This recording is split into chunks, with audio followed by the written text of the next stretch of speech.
Hello. Hello. Hi.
Hey everybody, welcome back. Gonna give a couple more minutes for people to trickle in before we get started.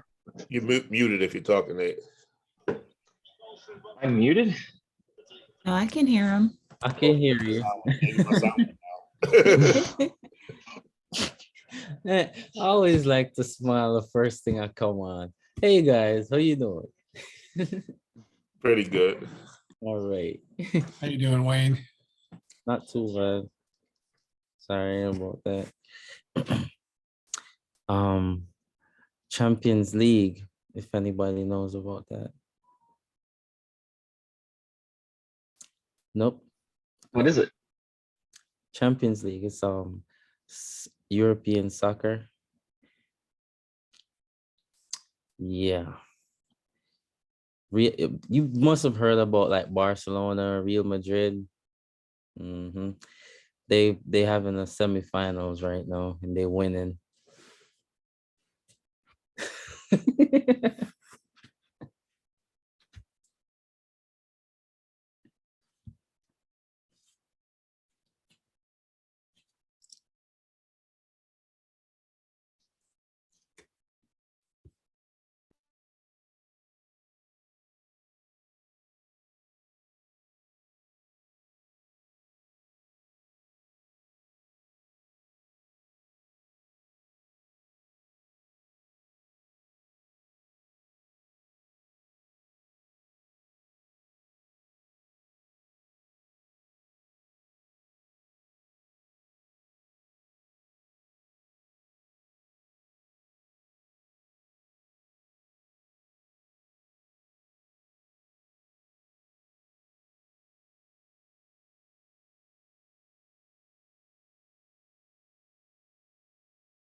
All right. Welcome back, everybody. I hope you had a Hello. great day so far. So let's go around. Let's talk. How did people think yesterday went? How is everybody feeling about GitHub and Git and all of that? Yesterday was kind of straightforward for me. It wasn't that complicated. I had the between 6:40-ish, might have to like run off and get to work, but it'll only be like 10 minutes. I'll be off. Well, not off, but like still be listening, but yeah. Okay. All right. Oh, did I say 10:40? 6:40? I don't know if I said 10:40, but yeah.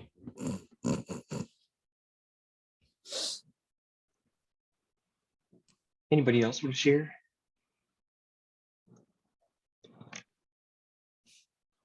Thoughts, questions?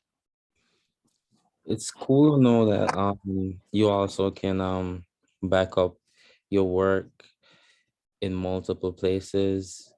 And what I found fascinating yesterday was the fact that you could actually do it to other people's code, and Mhm. that was cool. Yeah, same here. I like when we first started, it was, I originally like it looked pretty confusing, you know what I mean? But then it's like once we started to kind of work through it more, and I got to see how to do a commit, and then how to push it and everything like that. It's not really as confusing as I originally thought it would be. Good. Good. For me, I feel like I had a lot of distractions yesterday, so I feel like I got it. So I went and asked a few other people who are coders, and they basically said like you should always be like uploading your code, like push it all the time. If you make any changes, just always do it. So that kind of like summed it up for me. Like, all right, I should just be using this every day, making sure I use it every day. That was it. Yeah, that's a good point. I guess the more professional you get, the more valuable it seems to Git becomes. Git is definitely a tool that you see. I haven't worked at a company in the last 10 years that hasn't used Git. So it's everywhere. And it's honestly, it's one of the best ways to communicate and share code and work together. So the more you develop that muscle memory of committing and pushing, the better off you're going to be in the long run. Anybody else? Thoughts, opinions, feedback? Anybody have opinions on DevOps so far? Have I convinced anyone that's an exciting industry, exciting career move? I'm waiting till we start using the terminal. I'm looking Okay. for it. Okay. Right. Yeah, depending on how time goes, we may get into that today. We may save it for tomorrow. That's the other thing that seems to be ubiquitous everywhere I go is, you just keep working on Git, your Git skills and using the terminal.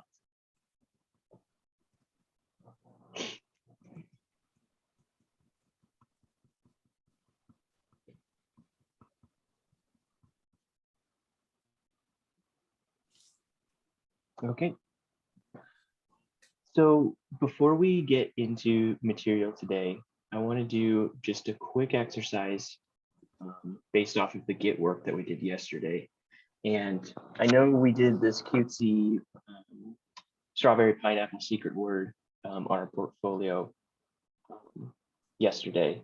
What I would like to do just briefly at the beginning of class today is I'd like everyone to create a link on their portfolio to their GitHub repo that contains their portfolio code. So I know I did that as an example yesterday, creating a link saying, click this link to get back to the source on GitHub. I'd like everybody to take just a couple minutes and build one of those links and push it to their portfolio website. Does that make sense? Like link, just link the specific project or just the account? A link to the specific GitHub repo that contains your portfolio code.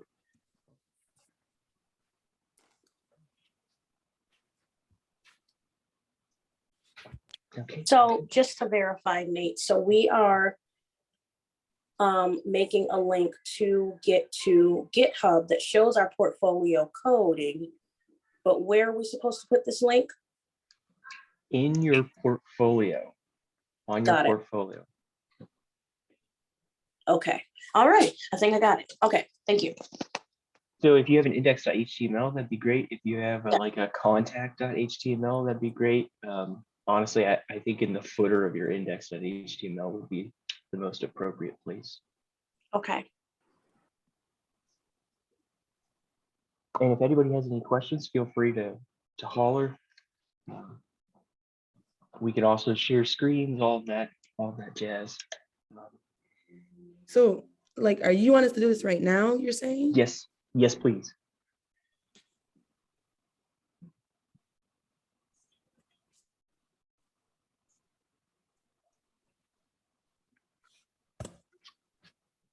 So.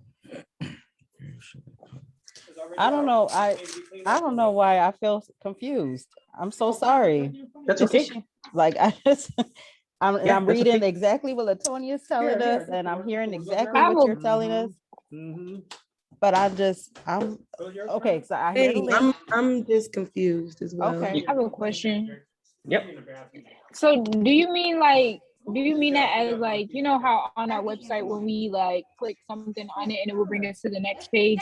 Do you want it kind of like IO, whatever that website was, like where we seen our code? Do you want it to be like, you know how you connect a link to something? So like if it's a GitHub picture, you would click on that and it would bring you to GitHub. Is that what you're trying to say? It doesn't have to Kinda be a like that? picture necessarily. Let It's me just a GitHub link that'll bring us to the profile then. just a link. And my first question is, when I say link, what comes to people's mind when I say link? What does that That mean? long code, like that's in Right. the HTTPS Arif like thing. link thing. Yeah, exactly, Wayne. Yeah, the link, I'm specifically talking about an anchor element. Oh, Tag, okay. anchor tag, right? The only reason why I just have a concern with that is because I'm still kind of working on my portfolio. So like I want to organize where I'm just throwing this in. Like so are we just doing this right now just for we're moving on, we're doing something within class or We're just doing it for practice. Feel free to. okay. Are we doing this through GitHub or you want us to open up? Yes, please. Yeah. So you want us to Yep. open up? Okay. I think what you could do right after you make a link, if we finish it, we could just delete it back so we don't mess up our portfolio. You know. Yeah. Of course, if you want to get rid of it afterwards, by all means, feel free to. This really is purely for the practice for community. Well, Yeah, if feel we're just that. practicing, do you mind driving? So, because that's kind of like what we're used to. We just like, wait, what? I would just want to see you do this so I can get my flow on. I'm still working on my flow, Nate. So Yeah. I just need to see how you would do it. You know what I mean? Like,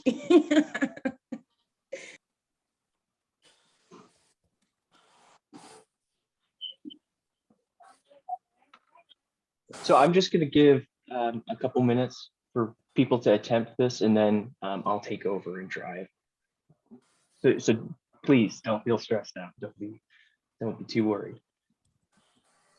Just want to practice committing and pushing to get.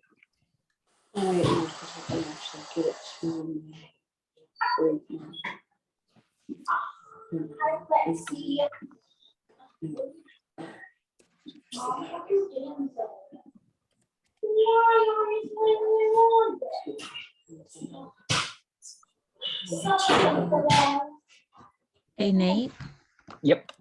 if they wanted to, could they make their repo private until they feel more comfortable having it public, or are you all requiring that they just be public at this time?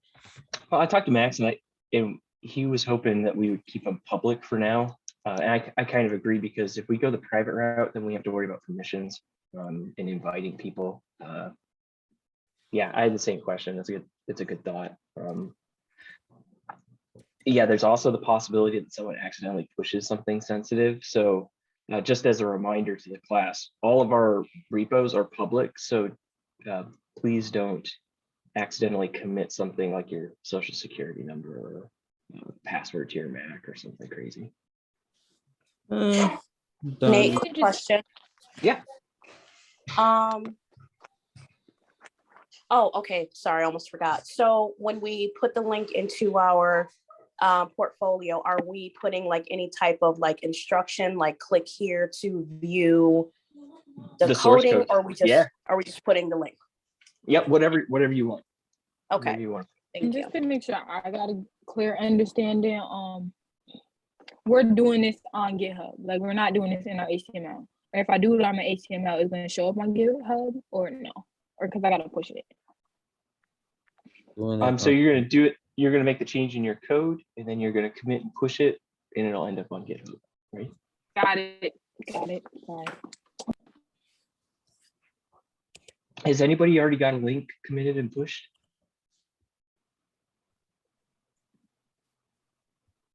Working on finishing that right now. Just Yes, ask it so I can pick on somebody. I got mine up. Okay. So I'm going to share my screen.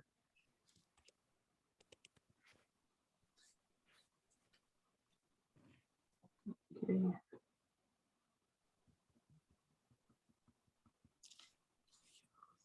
All right, so just looking at Larry's repo really quick, we could see that there's a push that occurred 2 minutes ago. We could click on that to see what happened here. And Larry has updated his footer and included a link to GitHub that links back to the source code on GitHub. If I take this and paste it into my browser, sure enough, it takes me here. So that looks great. Thank you. You want to try mine? Left? Good job, Larry. Yeah, great job. Thank Wayne, yes. Let me click through to yours. We can see push 1 minute ago. Click through to it. Excellent. You even linked it to the exact page that the person is viewing. That's awesome. Yeah. Literally, this is the page. Perfect.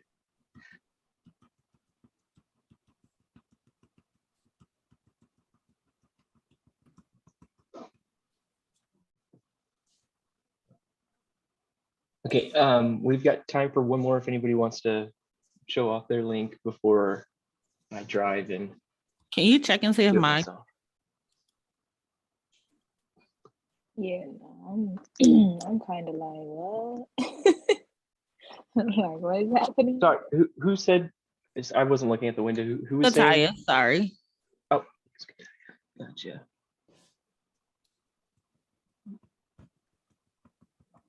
Index.html. Oops, sorry. Click here. I can see there was a commit push 39 seconds ago. Man, this is fresh. You got rid of the secret word from yesterday. Very nice. And you added an anchor tag. Ref looks. This is perfect. This is perfect. Click here to find GitHub. Yep. Okay, thank And you. if we go there, yep, it takes us to your code. Perfect. Very nice. Okay. So for the people that are confused and are like, what the heck is going on? Because Nathan just gave us super vague instructions and just threw us to the wind. Let me drive and show you how what I was talking about. So adding a link to our portfolio. So the muscle memory we're trying to build here is we do everything through Git. So the first thing that I'm going to do is I'm going to pop open GitHub desktop. Okay, and then I'm going to make sure that my repository is set to my portfolio. My portfolio repo is de1ux.github.io. So I'm going to make sure that's selected up here in the top left. Okay, and then I'm going to open up Visual Studio Code. And then I'm going to go to my index.html and I'm going to start working on my code. I also have the secret word still in my portfolio, so I'm going to take that off. And then I built a link, I think, as an example before, but here is, we'll switch it from a div to just a paragraph. But here's an example. So a link to the source code where this index.html is hosted. So an A tag, A has one property, or one of its properties is href. And we're going to set it equal to a string, which contains the link to my code on GitHub. So where this code is hosted. Does that make sense to everybody? People that were asking. Christy, do you Yeah. have a question? So I went into GitHub desktop and I can see something, but I'm not able to, like, I didn't see visual code, or so I'm trying to figure out why mine doesn't look like Sure. yours. Like I wasn't able to get to that page where you open the visuals to your code, unless, yeah, mine, everything looks like what you have on there. And I'm wondering if it's like, did I need to close everything out and start? Nope, you're all good. The reason why you don't see these buttons here at the front is Mhm. because you probably have some changes, right? Are you seeing? Right, from yesterday, it says, yep, Yep, it says changes yep. 1 over to the left. So if you want to get to VS Code from GitHub Desktop and you're not seeing these buttons, go up to the top and Uh-huh. under repository, Mhm. there's the same shortcuts. Oh, okay. Yeah, it's clear as mud, right? Yeah, I was getting used to having these buttons here yesterday, and then I had to go find these. So, yep, click up here on the top. Apparently, there's a shortcut, Command-Shift-A, to open VS Code. So how do I get back to, because I have the up at the top where it says current branch main and all that. Well, like what, where did it go? Why isn't it? Where did VS Code go? No, why didn't mine come up and say no local changes, open VS Code? Like, why did I have to go up to the top? Like, why is it mine? Because you have changes. So watch this, watch my screen. So I just made changes over here and I haven't saved yet. So I'm Mhm. gonna hit save. And now Mhm. if I come back to GitHub Desktop, it's detected that I have changes in my repo. So now that whole screen goes away Mhm. and Well, I have it's to showing me commit. my changes. Do I commit to the changes and then it would take me back to that? Yeah, you can. That will get you back to that screen where it has those 3 buttons. Okay, all right. I thought I broke it. Okay, I got it. Nope, I have you're a all quick good. question too. Yeah, So what I had went into my normal folder and I did like the GitHub link and everything, but when I went to the GitHub desktop, it wasn't the same. But when I went up to the top and went like and then opened my visual code, it had the README and stuff. So like why is that different? Like why don't when I okay. go open my Let me regular stop. folder? Let me stop sharing and let you share your screen.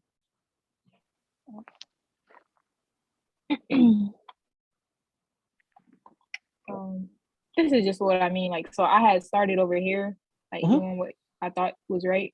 And Yep, then yep. when I went to GitHub, it just like wasn't there on the desktop. But when I went to the top up here that said like repository and I opened up GitHub, it had like it was just another code, but it was a different one. Is that in a different folder? Should I be Yeah, editing this is, that in a I think different this folder? is a situation where you have 2 folders. You have one that is the clone from GitHub.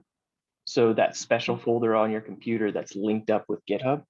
I think that's what you're looking at right now. I might have did like a copy of a copy. Like I might have, Yep. because I got 2 of each of my folders. Like I might have did it from the copy. Nicole, I'm gonna ask, try to not do that. Try to, so not trying to be patronizing, but like, No, try not to get, because this is getting split brained, right? You've got one folder that's tracked by Git, and then you've got another one that's obviously not tracked by Git.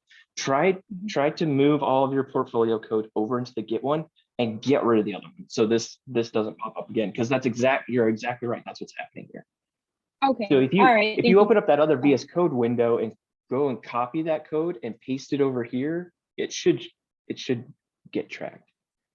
Okay, so should I just put the, because all I changed was that with that GitHub ID right there. Should I just change that and just keep this one? Because it was a copy.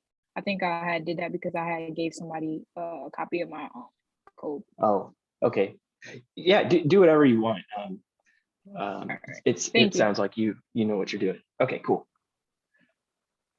All right. Anybody else? My screen is white and I don't know what I did. And Do I'll you mind share. Yep, Okay. I'm sorry.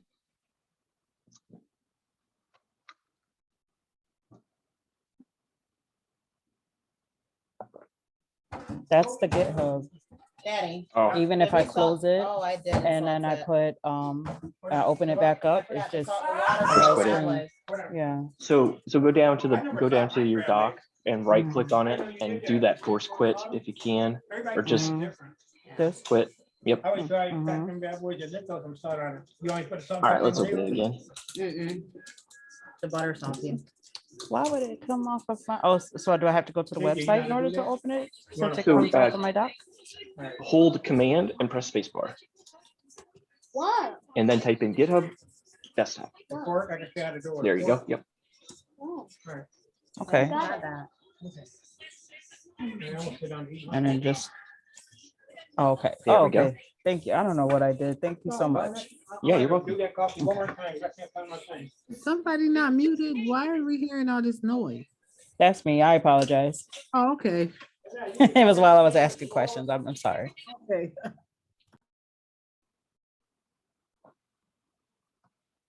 All right, so we've added a GitHub link. We've deleted the secret word. So I've got a commit ready to go. I'm going to create a commit message, removing the secret word and switching my link from division to a paragraph. Click commit. So I've created a commit on my machine, but it's not on GitHub just yet. So now I'll click push origin. Refresh on GitHub, and we'll see that there is a commit here.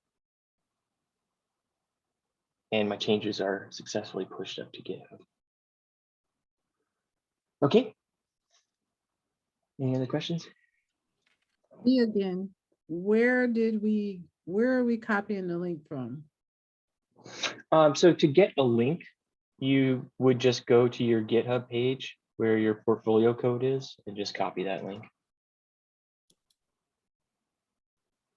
Does that make sense? It does, but I don't see that on my page. So you can also get to it from GitHub desktop. You can click on this view on GitHub. I think you can also access it from the repository tab. So view on GitHub up here, and that will take you to the GitHub page for your repo. So you should be seeing this. And that's not, and that is in Chrome. Okay, I'm confused. I'm confused too. I'm scared to. like, I'm scared to delete this folder. So how do I know which copy is right if they both name the same thing? But one has copy. How do I know which one I put in GitHub? Okay, let's take this one person at a time. So Chrissy, My bad. I actually, you know what? I clicked on it. I found it. I'm sorry. You can Okay. help her. I got it now. Thank you so much. Nicole, for you to find out which folder is correct, go into GitHub desktop and click show in Finder. Whatever Finder window this opens, that's clearly going to be the folder that's tracked by Git and GitHub. So that's where you want your code to go, is whatever gets opened up there. Does that make sense? So yeah, so it's in its own GitHub folder. It's like GitHub folder and then my GitHub, and then it's just all my stuff from my HTML. That's okay? Yes, absolutely. Yeah. Oh, because now I have a portfolio copy in the GitHub folder. That's okay. Sorry, let me stop sharing and you can share your I screen. know it's fine. It's really fine. I'll work it out. Just continue. I'm sorry. Please share your screen, because I'm sure somebody else probably has the same thing. And I also don't want to let this go, because it's going to be really important later to have this stuff in order. So please do share. Okay. Okay, so this is my folder right here. So Uh-huh. I have this GitHub, and then I have my code in both of these folders. Okay. So But this is my HTML like portfolio folder right here, too, Yep. as well as like a copy. So where is the other folder that also has your portfolio code? So it's also in this folder right here, actually in portfolio 1. And then this is the one I gave away. And then also in this one as well. You have, okay. So that's what I'm saying. And then this has my GitHub portfolio. It doesn't say portfolio, but these are all the elements that are in my portfolio. So what you're looking at right there, that folder, that's what's tracked on GitHub. That is that is what is on GitHub, and that's what we're going to actually deploy later today. So I don't know about the other copies that you've got. If you could throw those away, that would be awesome, because I don't want those to trip you up. Because if you go and make changes in those folders, it's not going to show up in Git. Nate. Okay. Yep. Those other copies, when we were working on the portfolios with Max, like it would be like week, whatever, day, whatever. And then he would just have us copy the folder of the portfolio to the next day. So we had like copies for each day.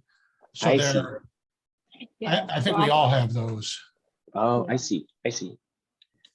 Okay, then this is a great, thank you for sharing this, Nicole. This is a great great point. Yeah, a great example. Everybody should just be aware that what Nicole was just showing inside of that GitHub folder, only those folders are tracked by Git. So any of the other folders that you're copying from Max, from day to day or whatever, those are not going to be tracked by Git unless you clone them down from GitHub. So just be aware of that. Latonia, I don't know how to do that. Can I make you host? I don't think so. Let me poke around. There should be a way to. Breakout room. It's called. I can try to figure out. So breakout rooms, assign manually. Okay, I think I can do this. I think if you go down to participants and then by her name, click more, I think it might show up there.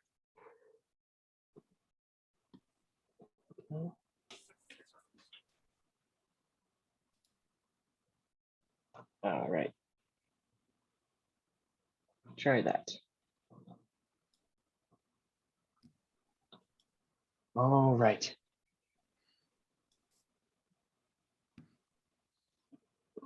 All right. Any other questions? Otherwise, we're going to move on to deploys.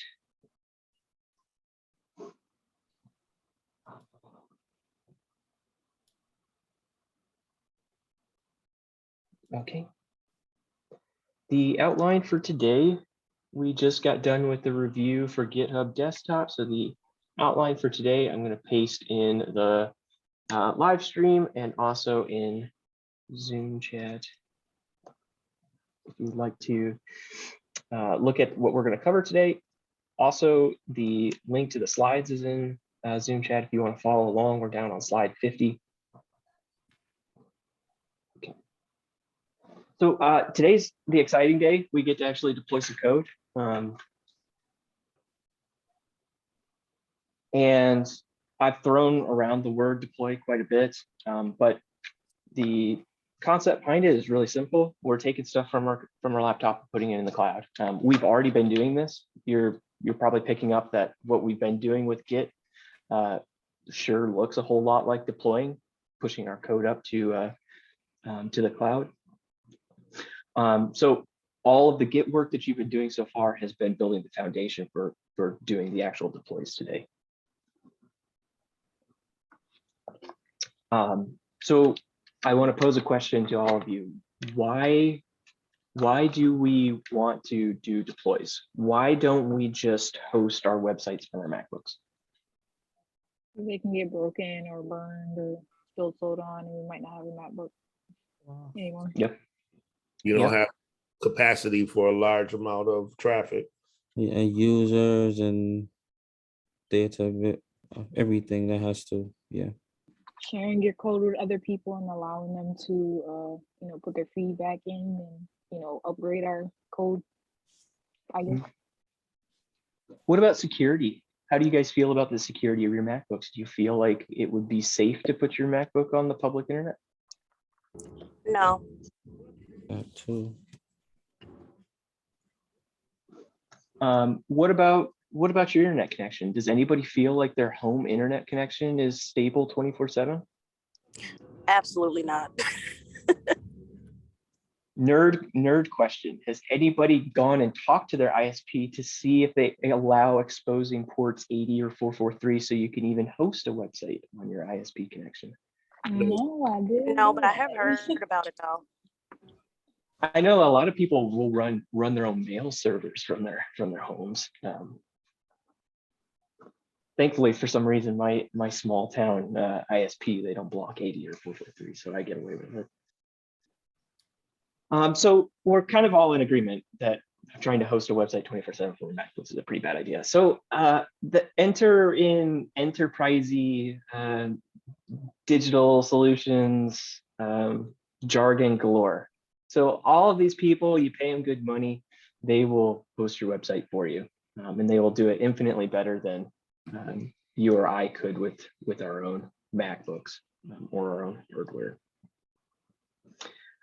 So, the old saying is that the cloud is just someone else's computer, right? And I mean, that's mostly true. Nowadays, the cloud, each of these different providers, they bolt on all sorts of different offerings, things like, machine learning services and data centers that are in multiple regions. So you theoretically were so that you have faster connection time, your customers have connections that are closer to the region that they're located in. So yes, the cloud is kind of someone else's computer, but it also provides a lot of benefit. And some of the benefits are things that we already kind of mentioned, like network connectivity, like our ISPs, they aren't always consistent, providing us with 24/7 network connections. The cloud also provides us with hardware as kind of a commodity that can be rented and purchased on demand. So we don't need to necessarily worry about the actual physical hardware component for hosting our software. And then probably the biggest part, which I just kind of touched on, is the commodity nature, that we don't have to worry about scaling up and scaling down our servers. The cloud just kind of takes care of that for us. As the demand increases, so too does the amount of computing power that we have access to. But you can run your own cloud. So if you want to do your own deploys, you absolutely can. And I was curious if anybody in the class wanted to see an example of running your own cloud. Yes. Of course we do. Yes. Okay. So bear with me. This is going to get kind of nerdy. I'm going to have to disconnect all my stuff and take you into my closet. Let me. You just said we going into your closet, Nate. Is that what you said? Yes. Yep. Okay. I'm taking you into my closet, literally. That's cool. Just put us in your pocket. Bring us to the closet. It's all right. All right. Let me take off this green screen really quick. Stop sharing.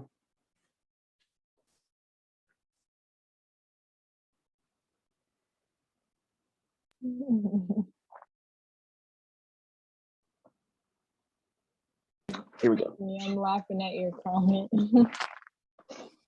So if you want to, you can host your own applications. And so here you can see my home lab, which is composed of several enterprise servers, specifically down here. So these are the kinds of things that you would be renting from some of the mega cloud enterprisey companies. This is a 56 core server. It's pretty big and it's pretty deep. And You have a it's very server loud. in your closet. Oh my God.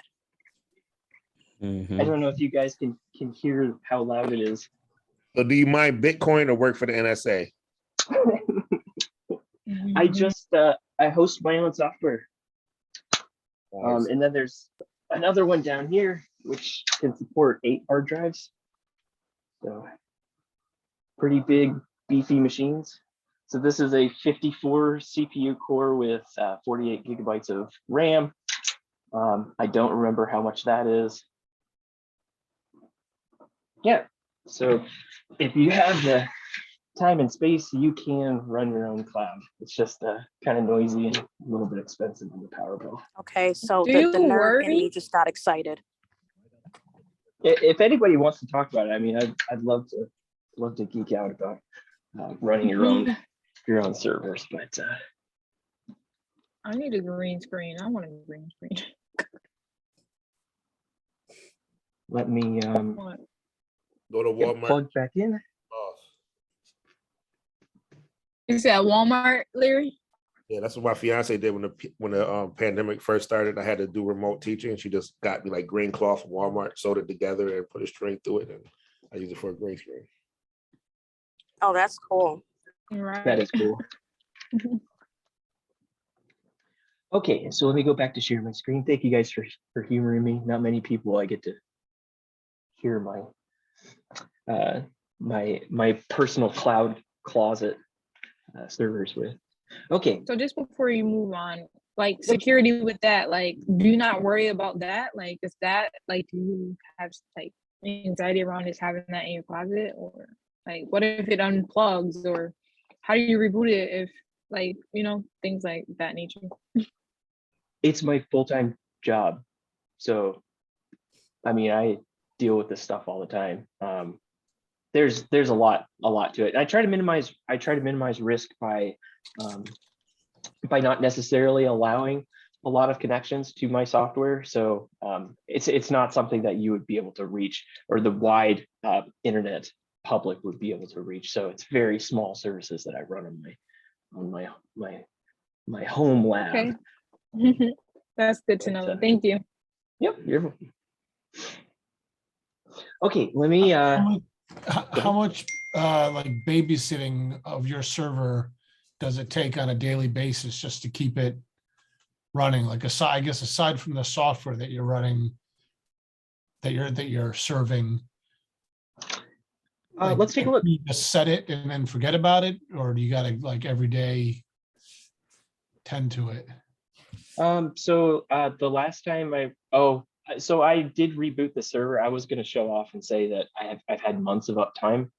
So I did reboot this about a week ago because I needed to do some servicing on the electrical panel, which was completely unrelated to the servers. Most of the time, I don't have to touch it at all. So this is one of the servers in the data center. Most of the time, I don't touch it at all.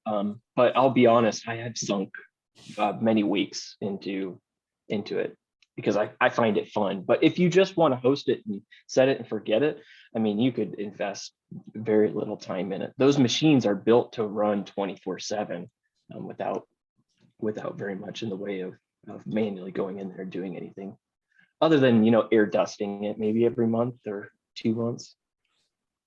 That's about it.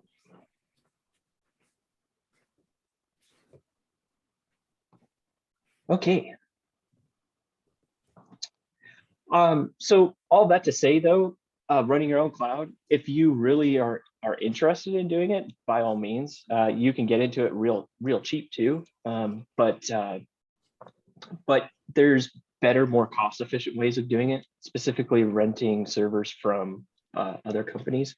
In fact, part of your GitHub student resources pack, I know there's a number of vendors in there that give you free computing resources, free servers to be able to run your code on. So we'll definitely check that out, maybe today or tomorrow. So if you want to get started with that, you won't have to break the bank or dedicate a closet to running servers. You can just rent them. So there's a lot of different types of clouds, and there's a lot of different things that people try to sell you on. This week, we're really only going to be looking at file hosting, but I kind of wanted to touch on the other types of hosting just to make you aware of them. So as far as file hosting options, we're going to be using GitHub Pages. There's also an equivalent GitLab Pages. If you folks are interested in learning more about the other competitor to GitHub Pages. Outside of that, you've got the big names. Microsoft has its own static file hosting, so does Amazon, and obviously Google has it as well. And when we say file hosting, we're talking about what you guys have done so far, which is you've created HTML files, CSS files. I think next week you're going to start creating some JavaScript files. And you have these fixed files, and all you want to do really is just serve them. There's nothing too fancy going on. You just have these files, and you want people to be able to download them and view them in the browser, right? So that's file hosting, and any one of these companies will take your money and serve your files for you. Application hosting is a little bit different. So this isn't as relevant right now because it's going to be a while before you guys start getting into server-side languages like writing server-side JavaScript using Node.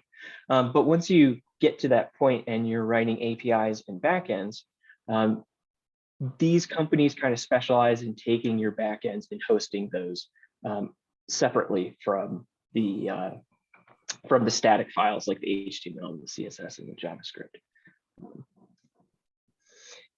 And the breakdown, which I'm sure somebody else is going to get into later, maybe Obi Max. But the breakdown is that application hosting falls more on the dynamic side of things, where you're dynamically generating results that you're displaying in the browser. So examples of dynamic apps would be apps that maybe touch a database or look things up using an API, that sort of thing, where it's serving dynamic results in the browser. So any of these companies are decent alternatives for doing application hosting. Container hosting, this is a separate type of hosting where you take all of your static assets, you take your APIs, you take everything that your programs need in order to, if anybody's heard of a virtual machine, this is the same kind of concept where you take it and you package it into this container. If anyone's heard of Docker, this is that same sort of realm. Any of these companies will take your container and host them. And if you want to take a look at this, here's a breakdown of the difference between VMs and Docker. I don't expect this to really make a whole lot of sense to anybody, but I just wanted to put this out here so you are aware of container hosting as an option. And then last but not least is just plain server hosting. And when I say server hosting, I mean, give me a machine that has 64 cores, 128 gigabytes of RAM, and a 40 terabyte hard drive, or a 40 terabyte SSD. So it's as bare bones as it possibly can get, but gives you the maximum control. So you type in I want this configuration, and they say, okay, it's going to be $40 a month. Here's the keys to the machine, and away you go. So any of these companies will rent to you a server. And just as a fun example of that, if you go to AWS and look up EC2, which is their server pricing, or sorry, their server rental component. If you go to AWS EC2 pricing and you click, it's always fun to look at how big of a machine they will sell you to run your code on. So if you go down to the on-demand page, which just means at any point in time, you can come to AWS, put a credit card down, and they will sell you one of these machines. So let's say we wanted to get, let's just sort by most expensive. Here we go. So you can go to AWS right now and rent for the low cost of $54 an hour. You can rent yourself a 448 CPU machine with 6,000, so 6 terabytes of RAM, which is just absolutely insane. How many cores does the M1 Mac that you guys have? How many cores is that? Anybody know? Is it 4? Is it 6? Might be 8. 8? I mean, think of how fast your programs would run. 448 cores. Anyways, so if you want to get into servers and that kind of hosting, we're not going to cover it today, obviously, but you can go here and check that out. They also offer extremely cheap, so less than a cent an hour, and you can get a machine with 2 cores and half a gig of memory. And a lot of these websites offer free tiers. So if you want to come and check these out, you could do a lot of exploration without paying a single dollar. Again, the GitHub resource pack, I believe, also has a number of offers in it. Or free server time, free credits to experiment with this. Okay, so let's get to the meat and potatoes of what we're after today. So we're actually going to deploy our portfolio codes, our portfolio websites to GitHub Pages. So GitHub Pages is, again, one of the static file hosts. And I don't want to be anticlimactic, but all of you have already deployed. I just haven't told you yet. So remember those rules that we kind of followed earlier, where we named our repos in a very specific way? So username.github.io. And then we made sure that our repos were public, and we made sure that we had index.html. All of those things were criterias for deploying our website. So I'm going to pick on somebody. I'm going to pick on Stephanie. So if we go to Stephanie's repo, we can see that there's HTML here. There's index.html. The name of the repo is Stephanie's username.github.io. So if we go to gsnunez.github.io, we take that and we paste it. You can see that we are at Stephanie's website. Wow, Stephanie, your website looks really good. Your portfolio looks really, really good.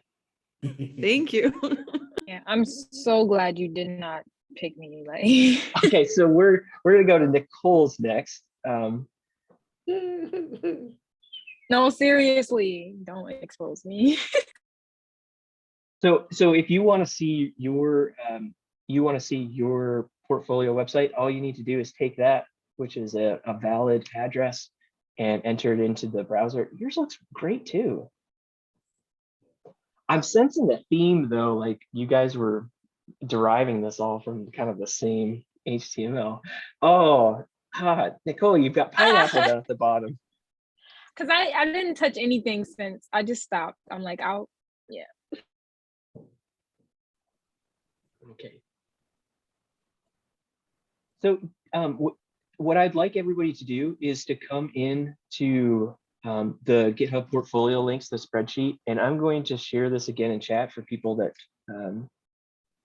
that maybe don't have this open. So I'd like you to come in here and go to your GitHub Pages website and throw it into this column.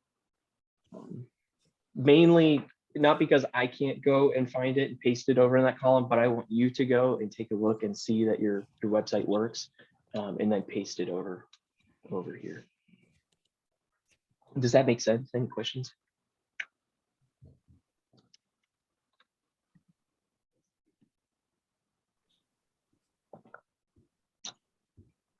So we need to create the GitHub page now. So you should already have one. I just want you to go and find your link and paste it over here in this column. So Wayne, yours is going to be this right here. So Wayne stv.github.io. Wow, yours looks good too. Yeah, so taking this link and then throwing it over here in this column.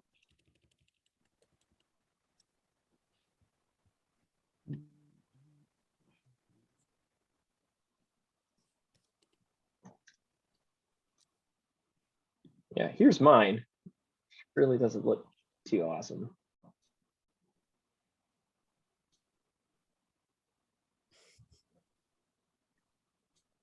Is everybody able to find their links okay? No, Christy? Yes, So, sorry, still working on mine. okay, no problem. So Christy, yours is going to be this right here. So if we go to https Christy Harlow github.io, here's your website. Are you able to see that? Yes. So that's Yes. your GitHub Pages link. So I'm going to take Oh, that. okay. I'm Paste it like, over here. oh, I got you. And then it's So just go ahead. HTTP. It's just with the HTTP. Wait, you know what? I'm trying to click the link in zone. Sorry. Okay, I understand now. Cool. Yeah, there's a little magic going on here, just in the way that GitHub Pages works. So when you create a repo with this convention, so using your GitHub username .github.io, GitHub Pages automatically creates a website for you and deploys your code to it. So long as you follow these rules. Can you try mines again? Like, can you see what mines is? Because I just did it there, but I didn't really find it. Yeah, it's just bringing me there. Yeah, I think this is because oops. I think this is because the link is bad. So we edit this link. The text is correct, but the actual underlying link. So let's just change that real quick. There we go. Now it takes you. Oh, okay. Okay, thank you. Yeah, I'm sorry. Hey. I apologize if my screen brings up. Go ahead. I'm sorry, Nate. Yep. My apologies because I kind of lost the page here. How do I get back to that screen that you're showing that shows all of our links on it? This is in Zoom chat. I can paste it again. Okay, thank you.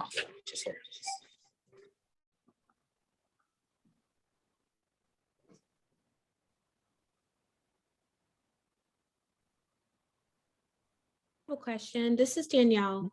Initially, I had linked mine to something that was not my portfolio. So now it's when I click on it, it deploys to accidentally my weather app. How do I get it to deploy to my portfolio? It is my winning season, right? Mm-hmm. Oh, okay. So you've got weather code up here, right? Right. Yep. So if we go back, oh, okay. And this has changed, right? So your code has changed, but oh, this is great. Perfect. You're a great example, Danielle. You've done everything right. Thank you for setting this up. We're going to use you to troubleshoot. So hang tight for a second. Okay, thank you.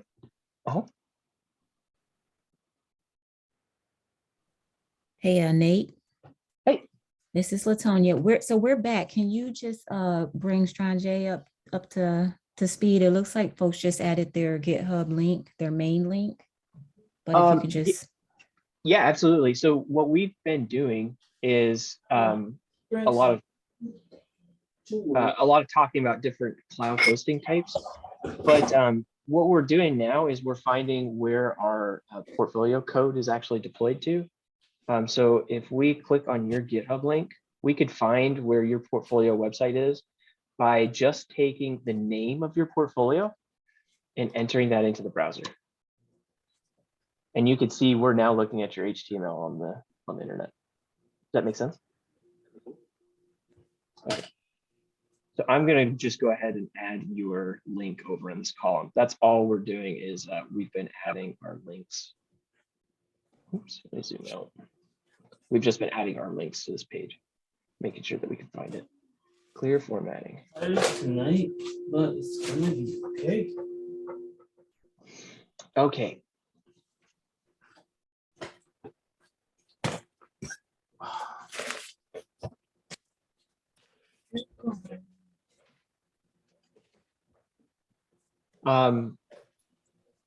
Who is, can somebody remind me who Unique Creation is? That's me. Tiffany. Okay, were you able to see your page? I'm not honestly sure. It's like, so I'll do that part, and then for some reason it doesn't load for me like it loads for you. Dude, this is awesome. You even made a little, this is cool. That even popped in. That's pretty sweet. I'm so not done with that yet. So I'm going to take this and I'm going to go and paste this over here really quick so we have it. Okay. And then do you want to share your screen and show me what you're seeing? Yes. 1 second. Stop sharing. Okay. That's for me. Just for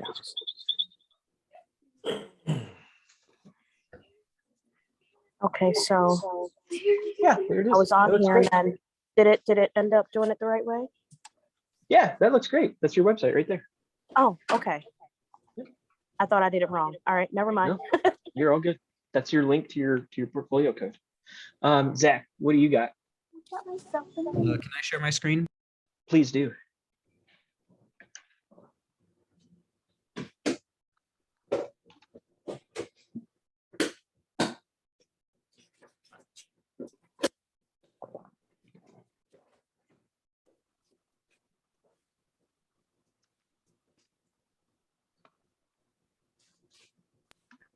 Oh, okay. So this is my portfolio website. I'm gonna portfolio website. yeah. No, I know exactly what this is. We're starting to dig into the troubleshooting section here. So I'm gonna turn this around and ask everybody else. What does this look like to anybody else? Can anybody take a guess at what this might be, what the issue might be here? He probably has like a link somewhere, like that link somewhere in his HTML code. I'm not sure. I have no clue. That's a good guess. It's not closed or something like that. Doesn't have a closing tag or something. No, it's nothing to do with the HTML. Is that the README file? Exactly. This is the README. Exactly. So this is where GitHub Pages is a little weird. If you don't give it an index.html, it will upload the README. Yes, Latonia, 1 second. Let me create a breakout room. Oh, whichever one comes first. All right, I gotta go. Yeah. Yeah, it should be this one here. I guess it's opening this one. Yep. Sorry, 1 sec. Let me Yeah, you're good. finish doing that. Okay, there we go. Let's see. So I think the issue here is that there isn't an index.html. Do you see an index.html in your repo? I changed the file name, the portfolio. So index is a special word, and it means that it's the entry point for your website. So if you don't have an index.html, it's going to fall back to the README. Okay.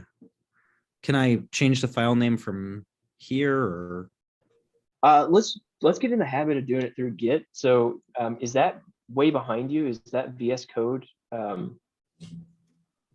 portfolio.html? Can you just rename that to index.html, that file?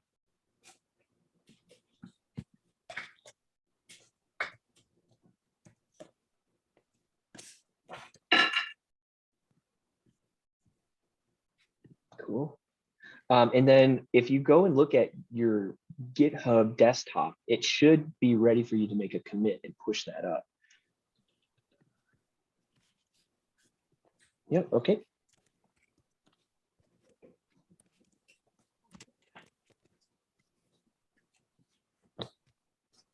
All right, push. Perfect. All right, give that a couple seconds and it should fix the fix that issue. Okay.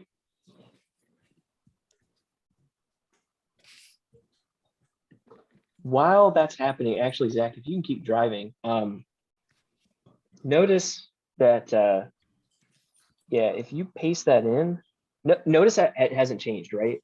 So Yeah. what's happening is after you've made the commit, if you go back to your GitHub, to that GitHub repo, yep. So if you go back here and refresh, and go up to the top and yeah, take us to the main page. So click on the, yep, click on that. See right there next to the 5635B7E, see that yellow dot? Yeah.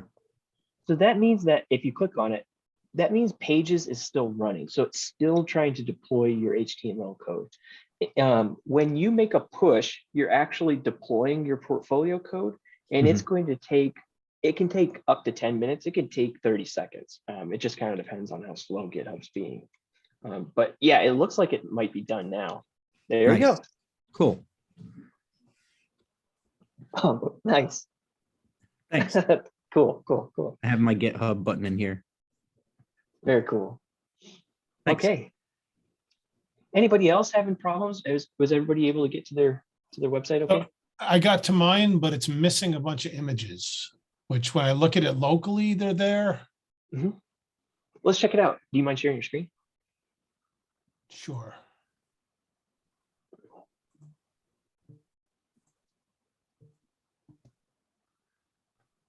Okay, question for you. Where are the images?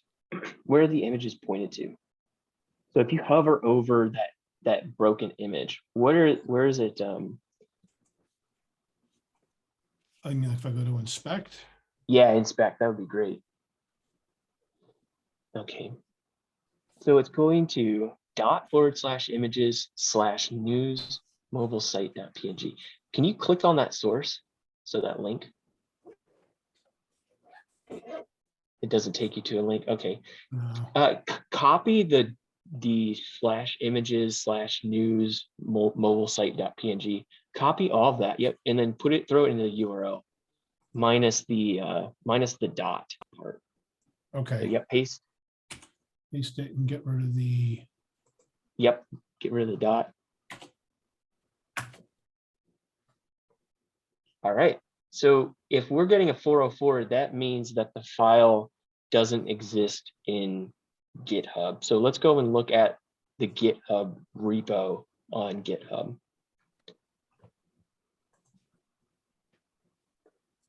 Very handy. Okay, so if you go in the images folder,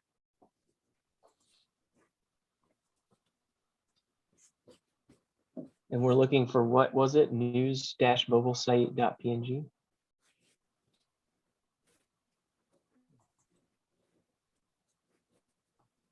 Was this it?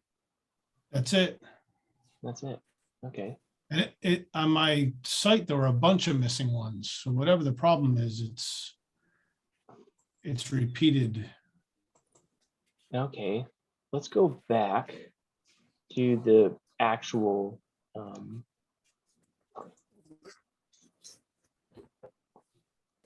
okay, let me look really quick.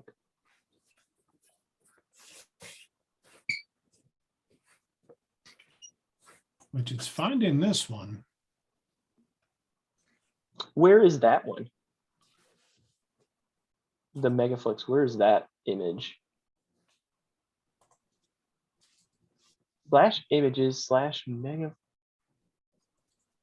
Oh, so it found the mega-flix- logo, but it didn't find the other one?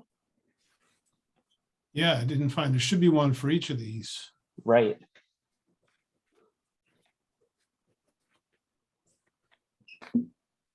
Okay.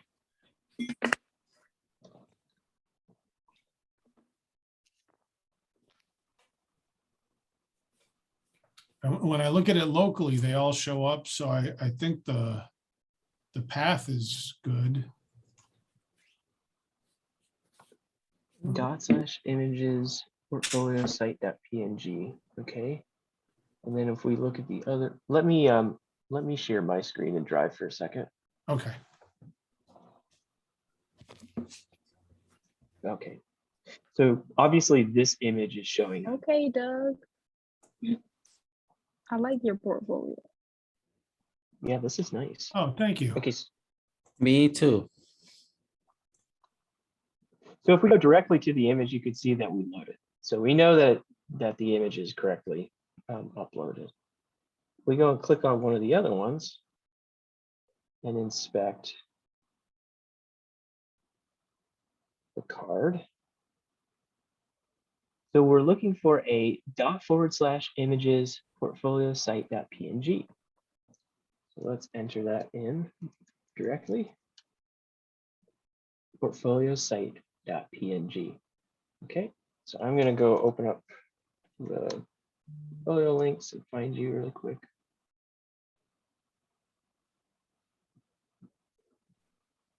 We should be able to find a file called portfolio site.png. Yeah, absolutely.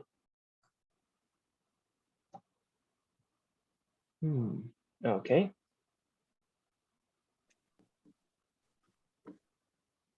So GitHub Pages not uploading all images. So we're going to turn to Google really quick. Sorry, I didn't mean to send us down a rabbit hole here. I just want to quickly try to see if we can figure whatever this is, because does anybody else have images that aren't showing up? Christy, you have the same problem?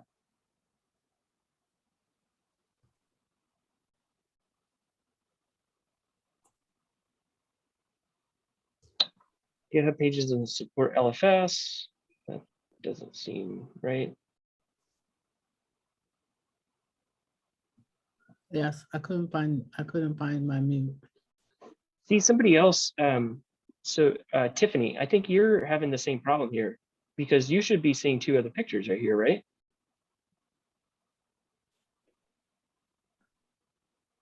Oh, you know what?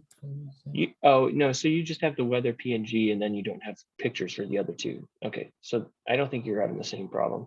All right, well, let's do this, Doug. Why don't you create another commit and push it up and see if retriggering the deploy pushes those images. We'll try that. Okay, I'll do that. Okay. And when I say retriggering a deploy, what I mean by that is, let me demonstrate what that looks like.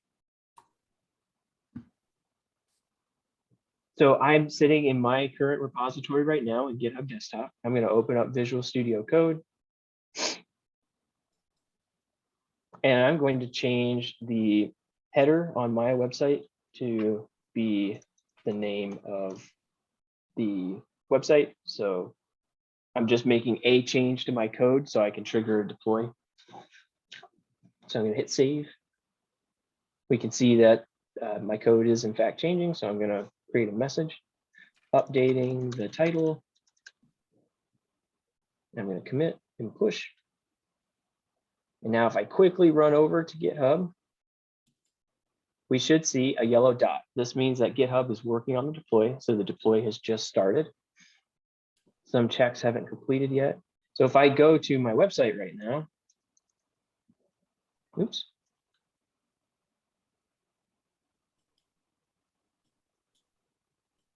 If I go to my website right now, notice that the text here hasn't changed. It still says hello world. It doesn't yet say D1UX because the deploy hasn't finished. Hey, Nate. Yep. While we're waiting for that, can you just do a brief recap to bring me and Nicole up? Yeah, we're just looking at you haven't really missed anything. We've been doing a bit of troubleshooting. The only thing that I'm showing right now is the process of a deploy. So when you make a commit and you push it up, it kicks off a process on GitHub where it starts to deploy your code to whatever your website is. So de1ux.github.io. And we're just going to wait a little bit. Okay, the yellow has turned green, which means that the deploy is finished. So now I can go back, and if I refresh, we'll see the text has changed. So every time we commit and push to our portfolio website, it's going to push that code to our website for us to see. Any questions?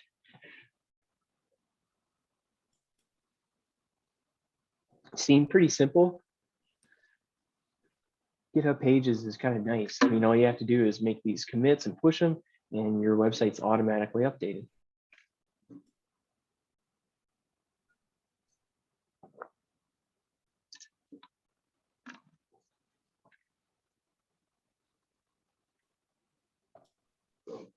Is anyone excited? This is you telling the world I exist. Yeah, you're live on the internet. Yes, it's awesome. I'm just nervous because mine ain't finished yet. Like, why you want to do this to me? No. Put your best foot forward. And that's pretty cool. So with the file name that we gave it, our username.github.io, is that the only name that we can get to, or can Good you question. name other repos in a way that you can get to them as well? Good question. And I will jump into that next if nobody else has any other questions.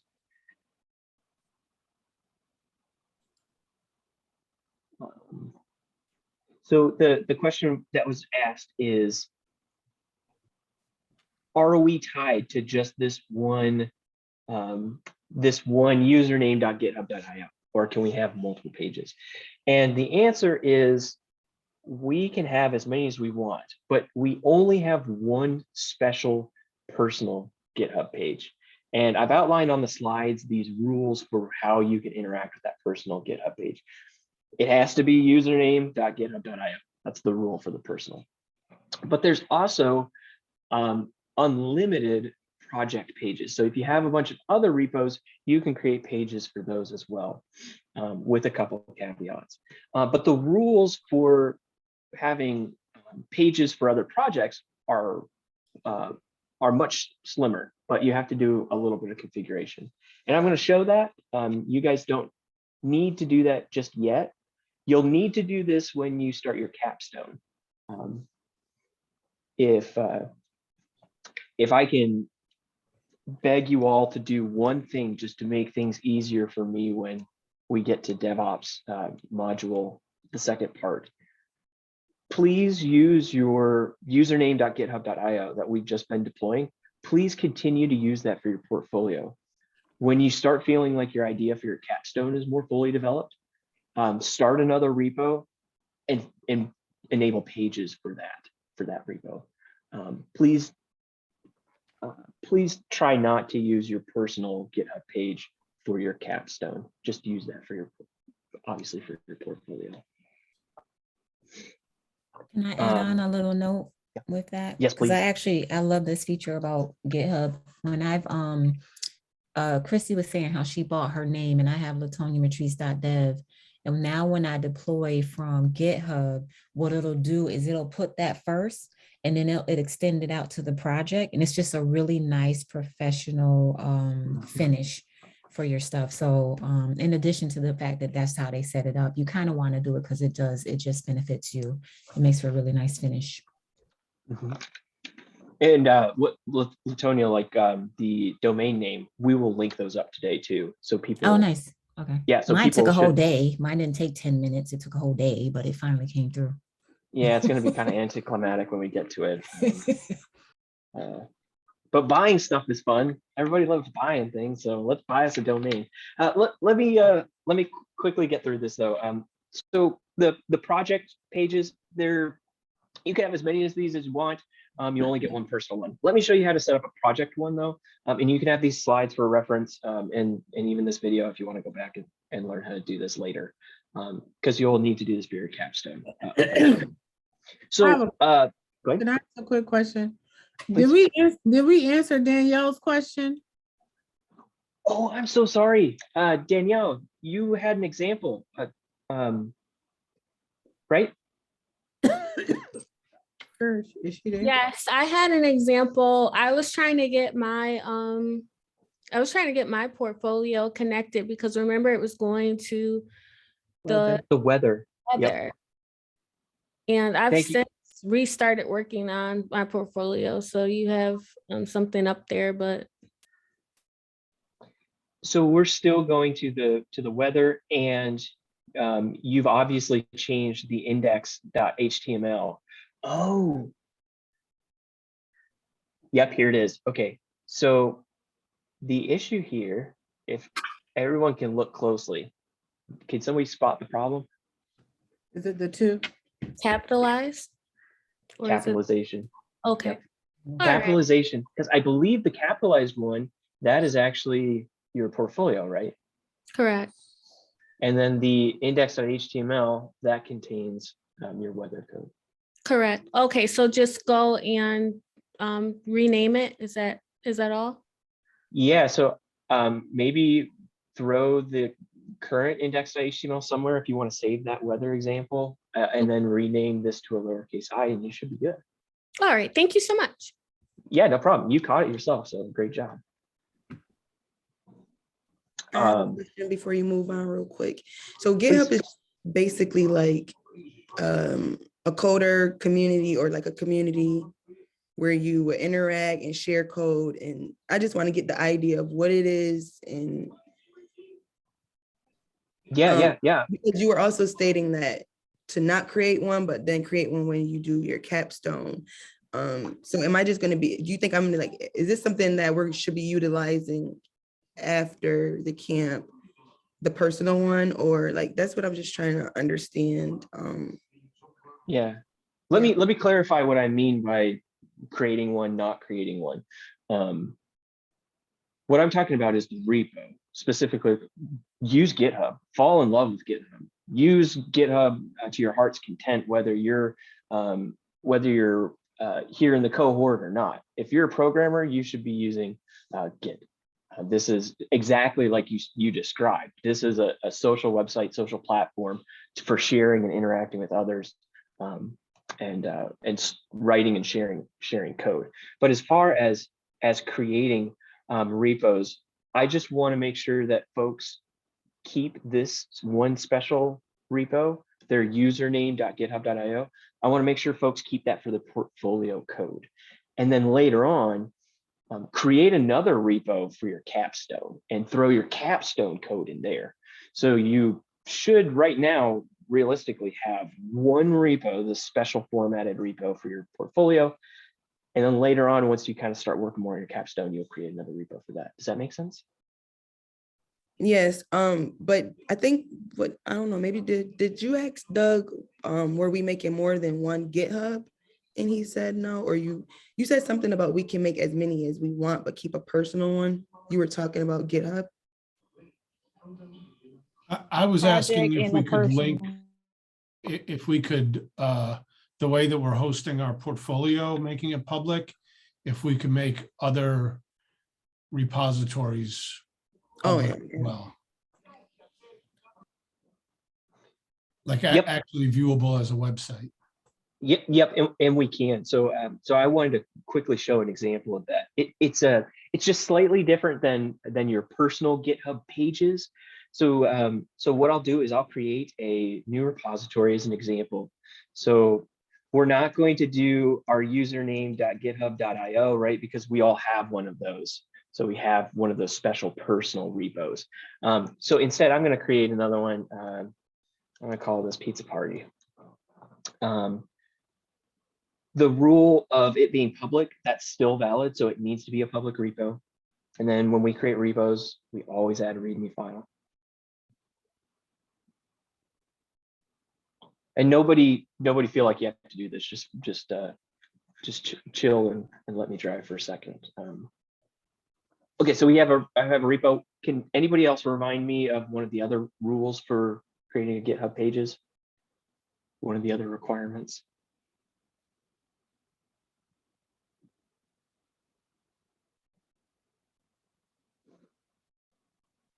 In order to deploy to GitHub Pages, we need to have our repo be public. What else do we need in order to display a website? Have your username. A commit or something. We need to have a commit. We need to commit something is what I'm HTML. exactly. Right format. It has to be formatted or in the right content. So to make a commit and push up an index.html, so I have some code to actually display, I'm going to go into GitHub Desktop and we're going to clone down this repo. So I'm going up to the repo picker, going to click clone repository.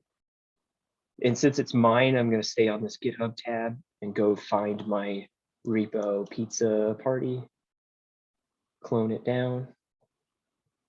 Okay, so now I have this website, this GitHub repo, I have that cloned on my machine. So now I can go in and I can create a file for it, get rid of this window. Okay, so pizza party, the repo, it's completely empty. So we're going to create a new file. And the other rule for deploy to GitHub Pages, we have to have an index.html in order for it to be a valid website.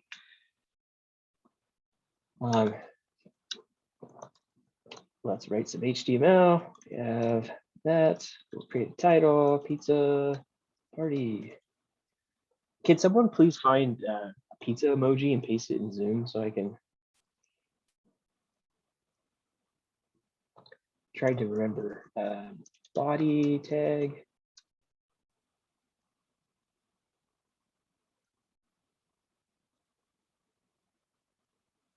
And then let's have H1. Thank you.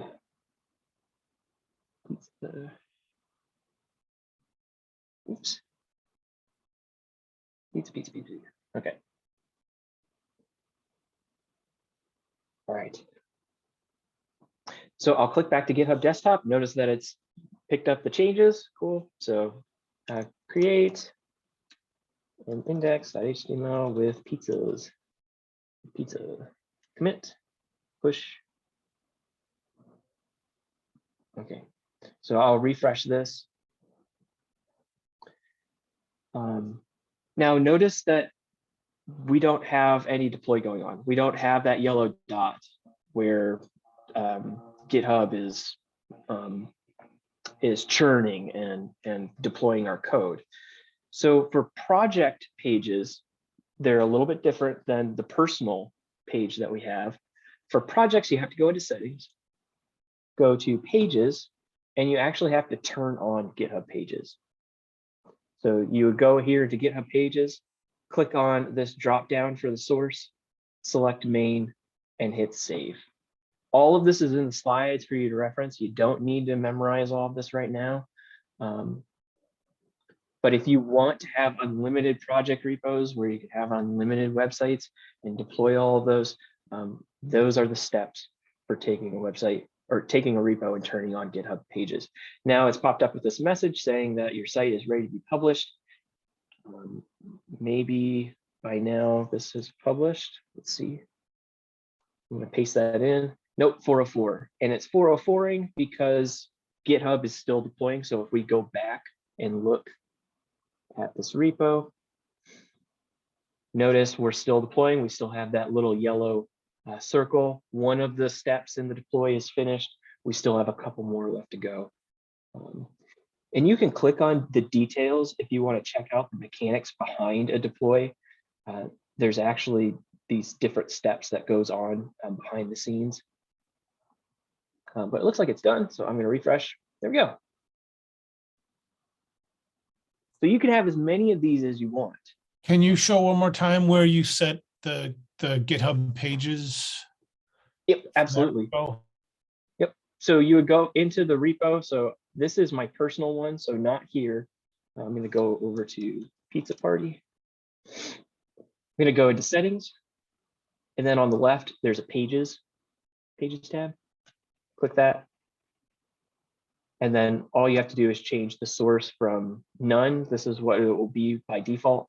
Switch it to main and hit save. And you're off to the races. Thank you. Yep, you're welcome.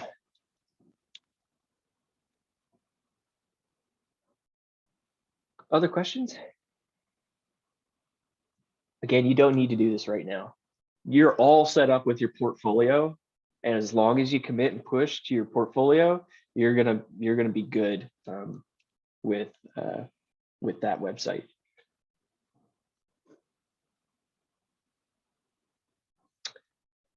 So we've talked a little bit about troubleshooting.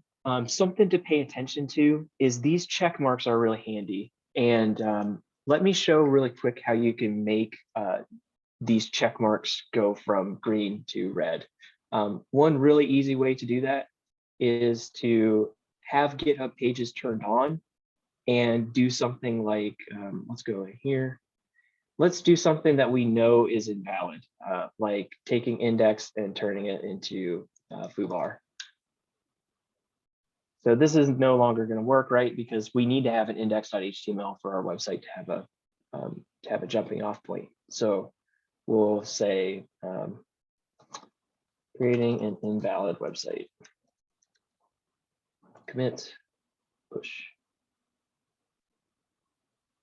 Now, if we go and view it on GitHub, we should see this run, and one of these checks will turn from the normal green check mark to a red X. So if you see that this circle, this yellow circle, is not a green check mark, but instead a red X, I have other examples of failing. Let me show an example. Let's see. Let's go to a branch. Here we go. So this is what it looks like when it fails. And if you click on it, you can click into the exact failure. So if you're working on your portfolio and for some reason things aren't going right, maybe your code isn't updating after you push it, go in and check the page, the GitHub repo page, and make sure that this is a green check mark. If it's a red X, then you've done something wrong. So that's just an indicator to help you know that things are going right. Okay. And we will talk more about this. You can actually write your own code to run whenever you push. We can talk about this more the next time that we meet.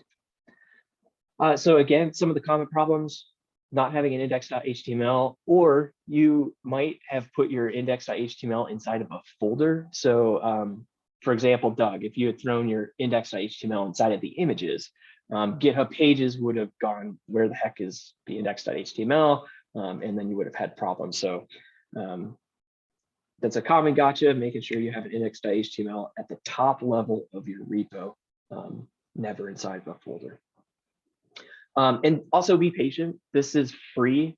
Since we're not paying for GitHub Pages, there's different plans and all that, but because it's free, that means that it can take up to 10 minutes for the deploy to finish.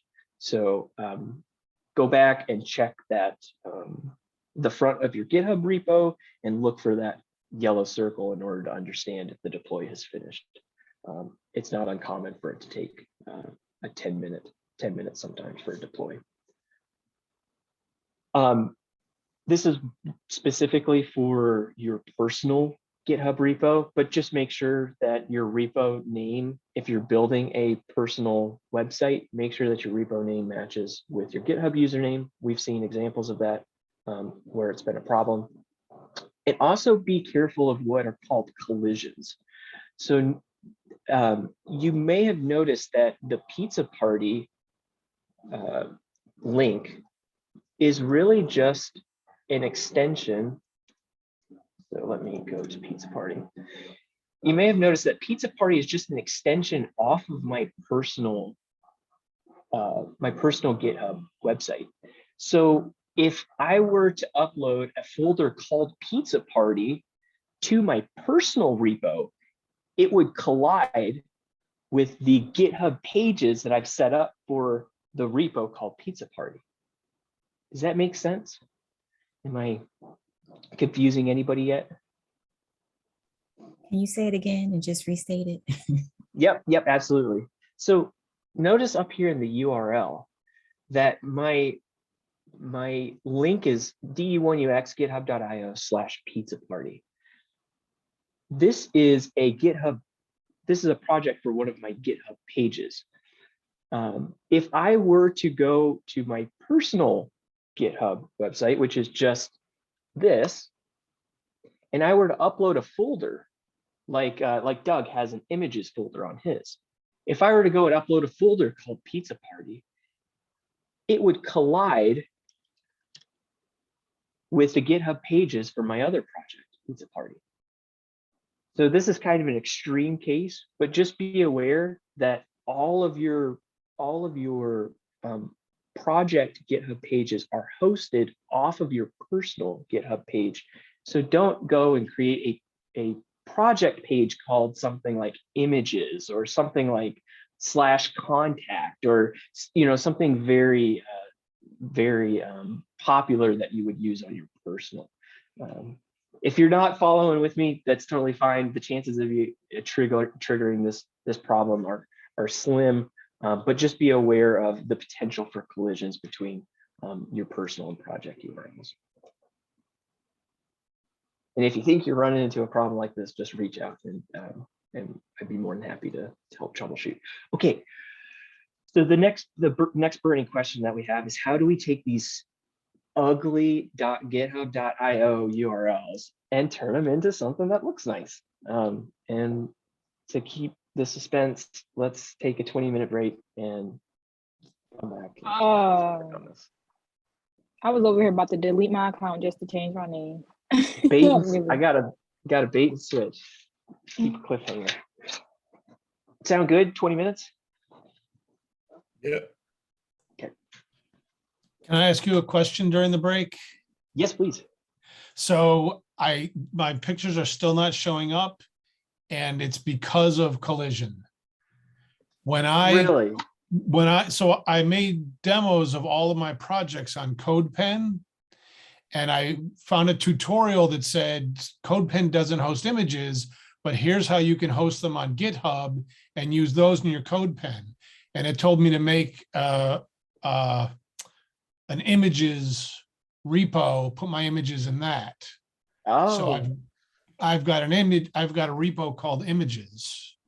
That's kind of cool, because the potential there is you have one repo, you throw all your images in, and then you could, I guess, reuse them across all of your projects.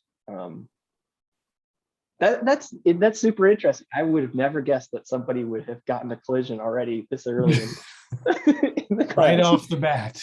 Right off. So I guess I must have been speaking directly to your soul as I was going through that.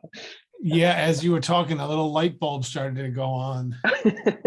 So can I change my images repo to like CodePen images? Yeah. Or something? Yeah, I would do that. I would go into settings on that repo, and since we learned yesterday, you could just rename the repo from that page. I would just do that real quick. All right, I'm going to try to do that as we speak. Go. I'm going to run for a second, and I'll be back. All right, thanks. So Tony, are you gonna run too? I can stay. Nate, can you pause the recording if you have it? Oh, thank you. So what we're going to talk about now for the rest of class is we're going to talk about domains. So let me get my slides up. Okay. So what we want to do is we want to turn these kind of nasty GitHub domains into something that looks professional. And the way we're going to do that is we're going to learn a little bit about the domain name system, DNS.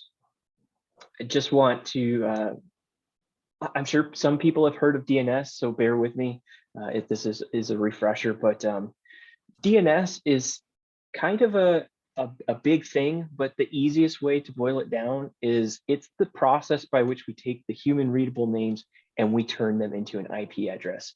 And IP addresses, I'm not going to go into a whole lot of detail here, but if you've seen them before, they look something like, 192.168.1.1. They can look like 127.0.0.1.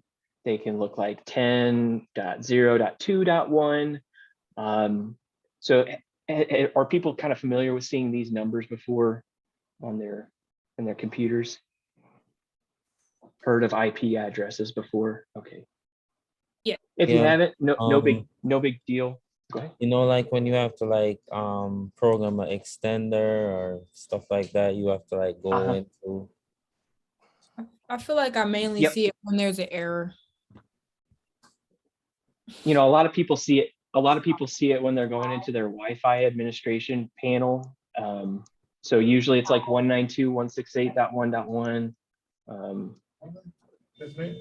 But so those are examples of IP addresses. And if you think of IP addresses, they are the most raw type of location on the internet. And nobody wants to remember IP addresses. So that's where the DNS system came in, is DNS acts like this really big phone book for taking human readable names, turning them into these numbers, these IP addresses. So when we interact with DNS, we're using DNS all the time. Every time we type something into the URL bar in our browser, every time we open up a website, we're interacting with DNS. We're asking a phone book somewhere, hey, what is the IP address for this website? And honestly, we could stop right here. That's kind of what DNS, that's all DNS's job primarily is. There's a bit more to it that we're going to get into, but that's it. Same for like my website. If I go and visit it, the very first thing it's going to do is visit the website and ask for the IP address, and then it's going to go visit the server that's hosting those files at that location.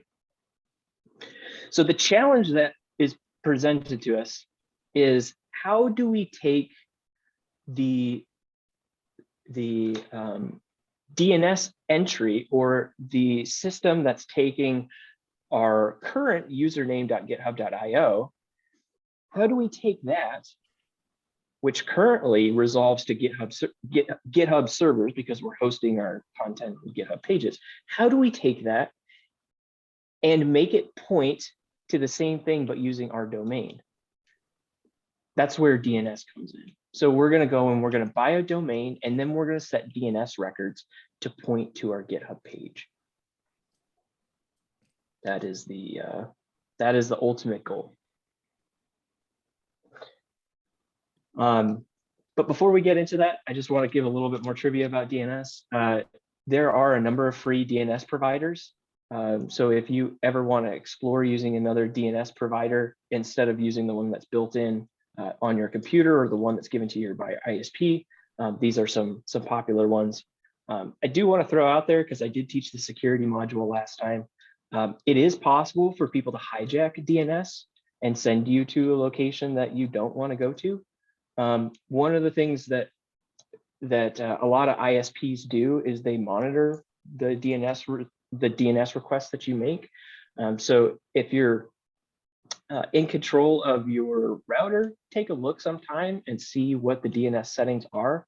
And if they're configured to your ISPs, you might want to change it to one of these free ones that care a bit more about privacy.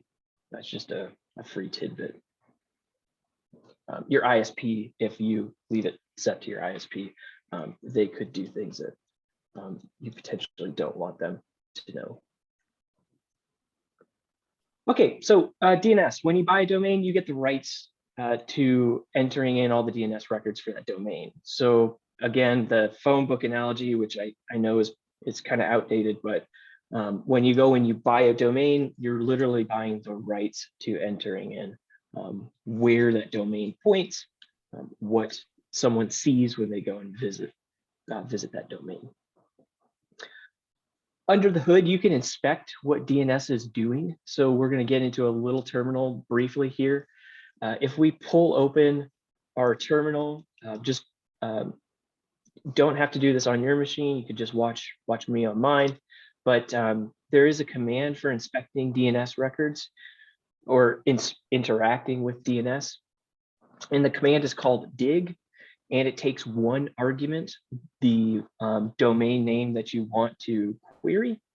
So if we take the GitHub Pages website I have and we query with dig, you'll see that we get a whole bunch of stuff back. But specifically, we get these 4 things, which are addresses for GitHub servers. So we can use the dig command line tool to manually inspect what the IP addresses are that are being returned.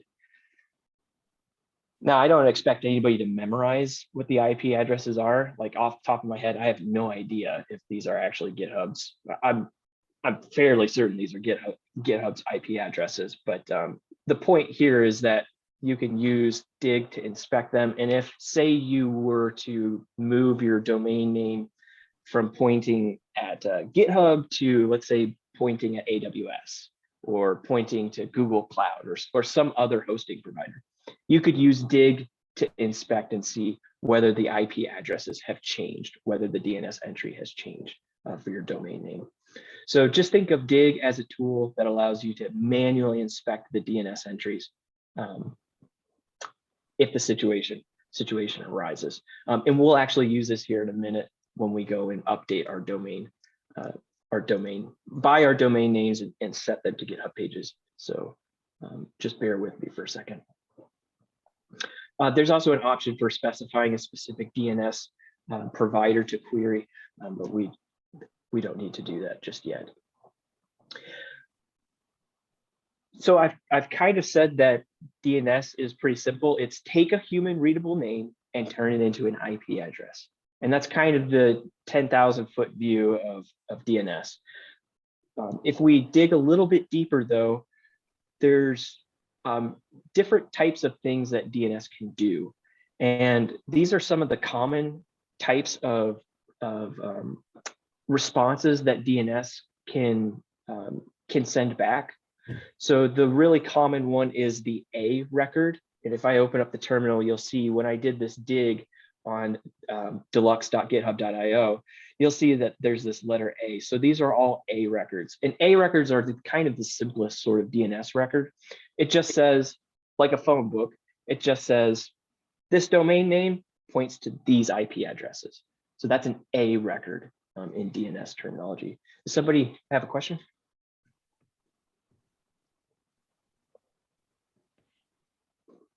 Okay.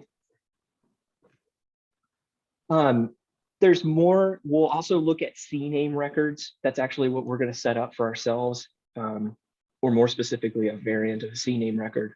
But there's other kinds of records. Specifically, I want to point out the MX record. You can use domain names to send email, right? So Nathan at de1ux.com or Nathan at whatever the website is. So you could send mail to these different domains, and the MX record that you associate with that domain is what says which email service to forward those emails to. We probably won't dig into MX records, but I will show you how to set up email forwarding on your domain. The rest is all there for your amusement. I don't know if we're going to go too deep into the hierarchy, but continuing on with the phone book analogy, there's these very specific servers that are responsible for returning different parts of the phone book. So there are phone books for the .com addresses, phone books for the org addresses, the IO addresses, so on and so forth. And there's actually a hierarchy if you think of it as a tree, and starting at the top, you know, you have some of the big phone books like .com, and then you start to move down into the branches. There's around 13 servers that manage all of those massive phone books that everything trickles down to.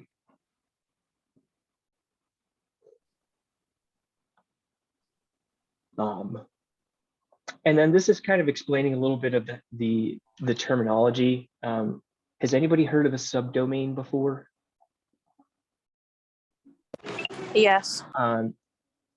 Nicole, are you asking a question or are you just saying yes? Okay, so subdomains are where you have attached a location to the end of your domain name. I don't know if we'll get into subdomains until I see you guys for the next module, but this is here for your own information. This is how everything kind of gets broken down, and a little bit more talking about what exactly it is that we can buy. So we can buy everything to the right of this dot, so the domain.com. The protocol, we're always going to be operating on HTTPS. Very rarely will we see an HTTP. And then the subdomain www. I don't know about other people, but I don't really see www in the URL as much anymore. That used to be a big deal, but we don't really see that as much anymore. All right, so companies that will gladly take your money. I threw in the ones that I could think of. I didn't realize Google was also selling domains, so I probably should have put that in here. I'm biased. I always buy my domains from Namecheap, and that's what I got set up to teach. I'm gonna call an audible and also help out folks that bought Google and GoDaddy. But I'm gonna go through and do the Namecheap way for folks that haven't bought a domain yet. And then as time allows, come back and help the other people that bought stuff on other websites. Okay. The hardest part before we get started, people that haven't bought domains, do you know what you want to buy? And let's go back to the GitHub portfolio link spreadsheet, and let's add another column here. And let's call this domain name. So if you know what you want for your portfolio website, go ahead and throw it in here. If you've already bought it, go ahead and throw it in there too. To find out if the website that you're looking for, the domain name that you want to buy, to find out if that's available, go to namecheap.com, big box on the front of the page. Let's see, I want to buy the website called, I don't know, People Like Pizza. Is that a website? Cool, I'm buying peoplelikepizza.com. So you can come here and find a domain that you want to buy if you haven't already. Hey Nate, do you recommend using one extension versus another? Like .com versus .net versus Good question. Unless you know what you're doing, buy a .com.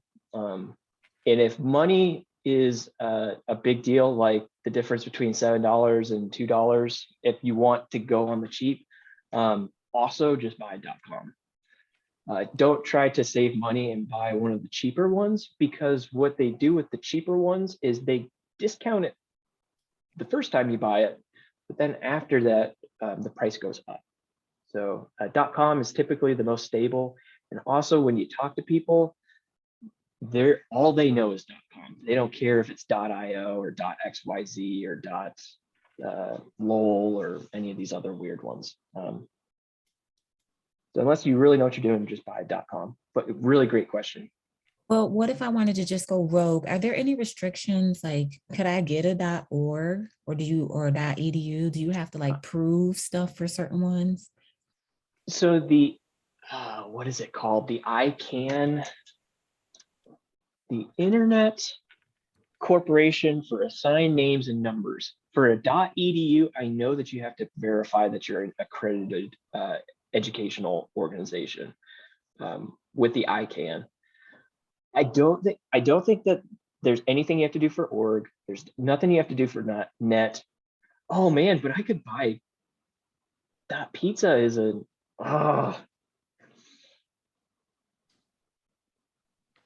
okay, let me revise this. Buy a .com, but if it's really cute, get a TLD like this. Yeah, I like the .dev, but I didn't realize .pizza was one. But don't they have different ones? There's like .teachers or something. There's like different ones.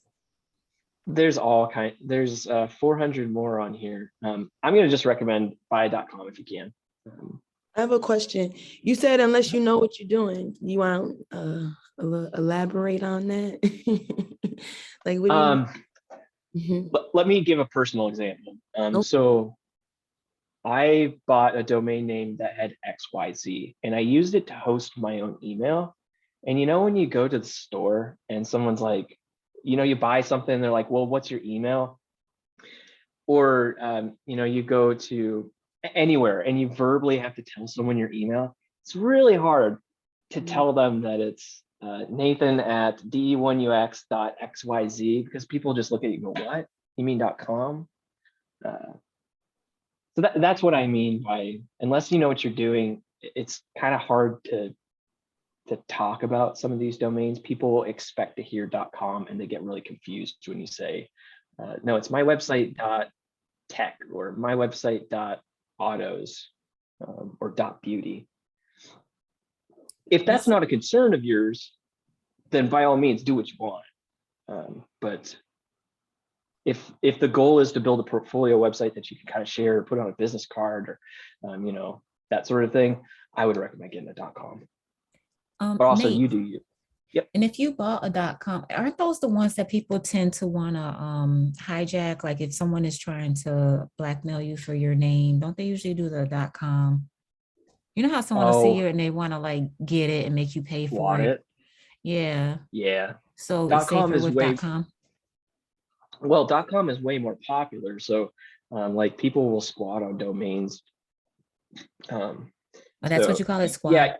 Okay. It's called squatting. Yeah. Like I could, let's see, fancy computers. Let's see if that's been taken.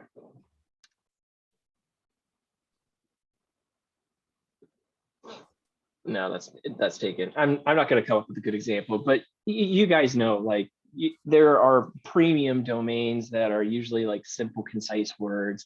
They're like $4,000, something crazy to buy a domain name. So sometimes people will squat on domains to try to get a paycheck. Yeah, just yeah, I that's think totally somebody used the Tesla reference before, but I just wanted to say that how come when I check on Google domains, my name is already paid for and somebody has a website, but when I check here, it doesn't, like it says it's available, like I should buy that up. Yeah, that's strange. So what is the website name? Nicole. Yeah, Broadnax, BROADNAX. And it's available. Yeah, it's available. Hey, I'm gonna buy it. You should jump on that. Yeah. You should jump on that. That's good. So when Doesn't you get much better than that. When you see what you want, down at the bottom they have improve your site. Should we be adding any of these? Like it has like VPN. Oh, good question. So I'm going to assume most people have added their domain to their cart if they're buying one. So let me oh yeah. People like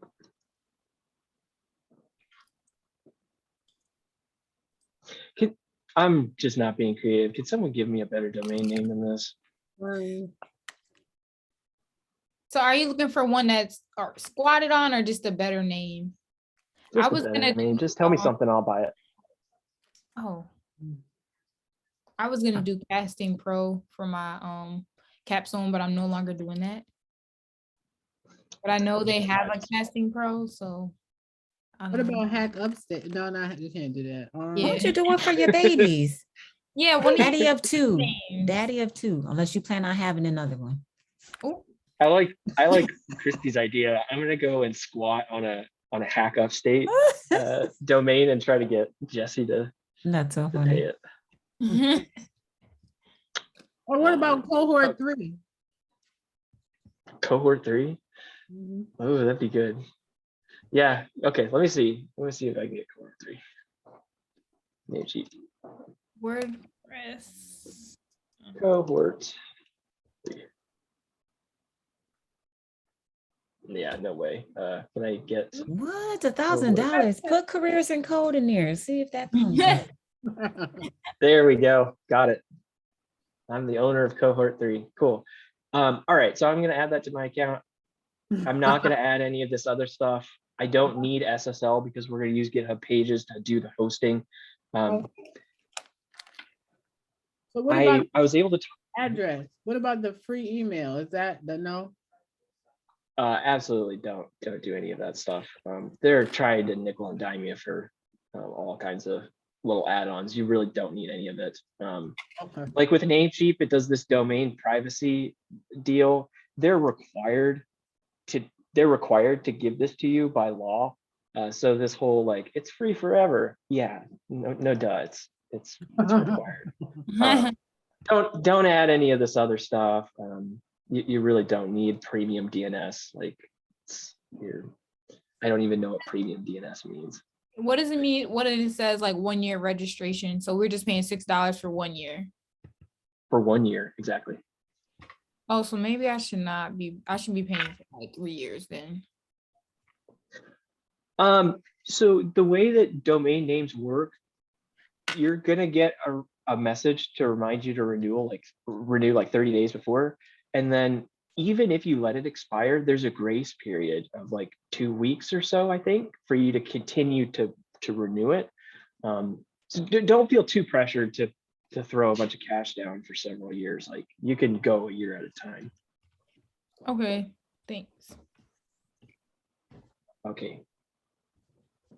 So I'm just logging into my Namecheap account on my cart. I don't want to.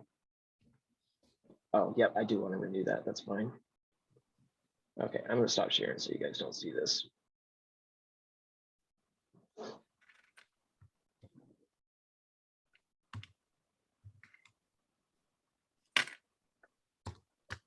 Does anybody else have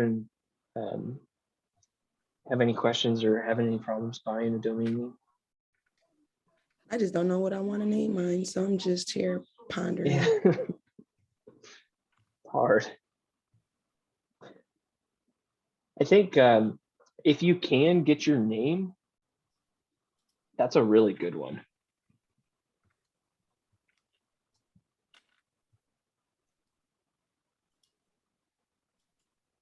Where are we buying it from again?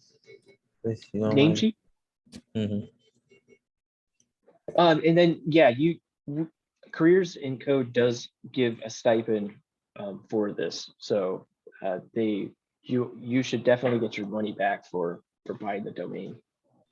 Where are we At buying least they it? did last year. Oh, my bad. So bad. Namecheap. Namecheap. Hold Yep. on. Didn't I go on that yesterday? I did find 2 names. I need to go back on there. Let's see.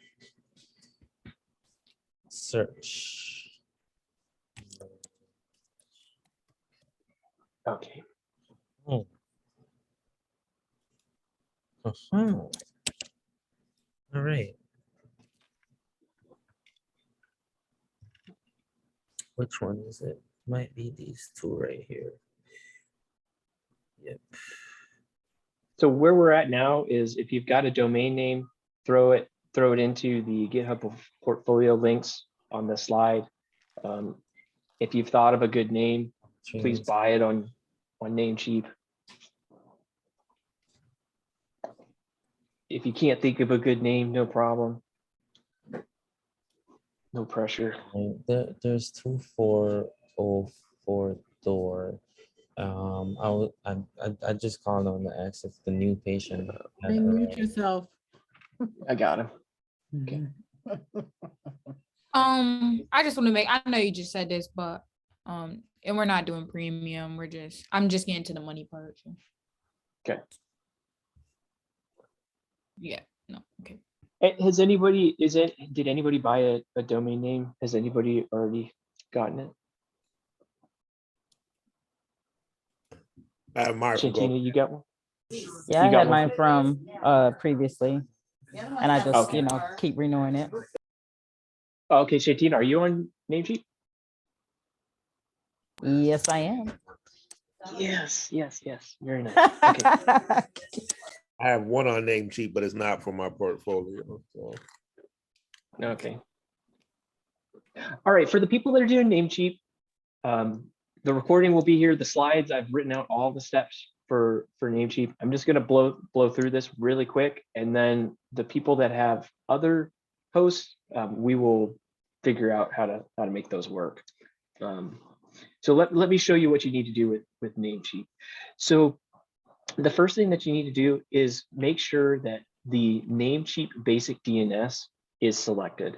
So Namecheap comes with a basic DNS. I have no idea what the premium would do for you. All you need is the basic. So click on the advanced DNS so we can enter in those records of where the domain name is going to be Can you pointing. show your screen while you do this, please? Oh, I'm sorry. Let me. Wait, am I not sharing right now? He's sharing the cohort 3. That's his screen. Do you see it? You're fine. You're fine. You're muted. We can't hear you. Yeah, he's sharing. All good? Okay. So notice that there are these records here. So a Cname record and a redirect record. If you buy from Namecheap, and I'm sure if you buy from anywhere else, there's going to be a parking page that when you buy the domain, they send you to. Just delete these out. You don't need these. All they do is serve ads for whoever you bought the domain from. Okay. Now we're going to add a record. And if you remember from the slides earlier, our goal is to take the domain name and point it at GitHub. That's where our portfolio is. So what we're going to do is we're going to add a new record. So click down here. And the type of record we're adding is an alias record. The host is the @ symbol, which means these name servers on this record, or sorry, this domain name. So the @ symbol in DNS terminology means for this domain name.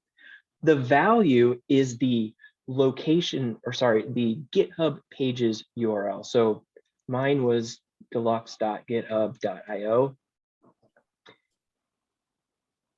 That is the value. So what this record is going to do is it's going to take our domain name and it's going to point it to our personal GitHub portfolio page.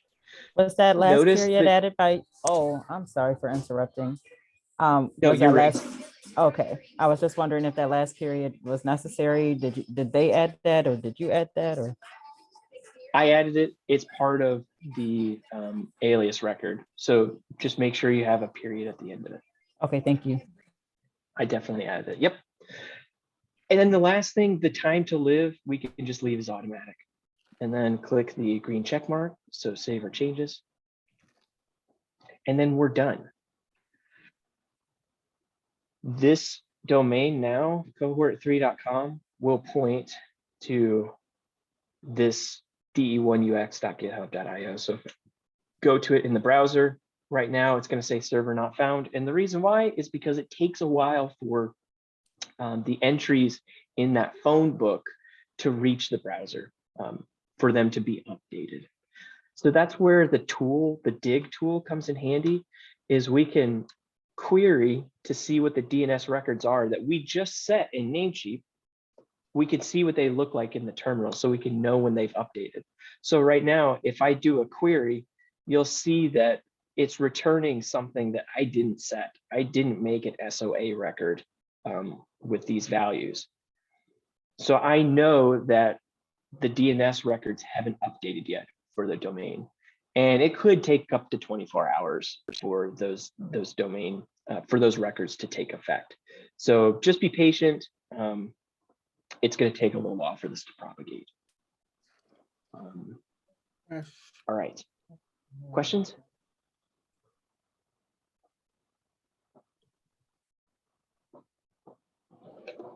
And all of this is in the slides for your reference. If you haven't done this, it's in the week 6 slides.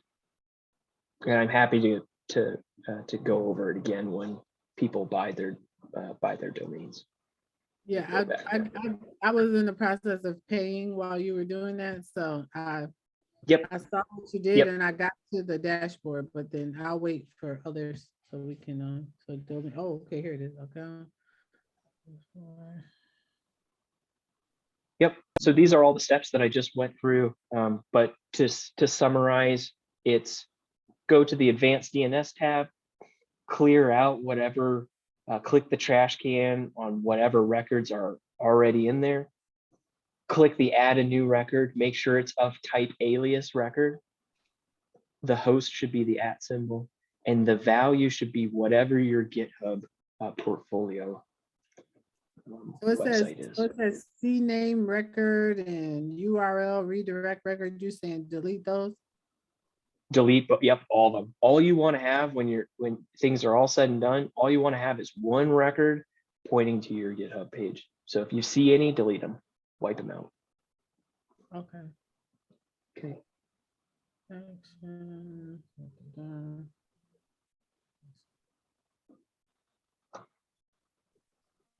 And then the last thing I want to show, and we can come back to this because it's going to take everybody a little bit of work to get these records working.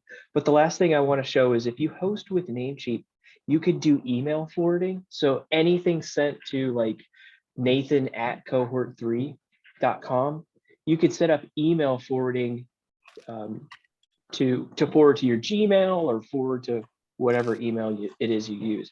And with Namecheap, it's really easy. There's a section down here called redirect email, and you click add forwarder.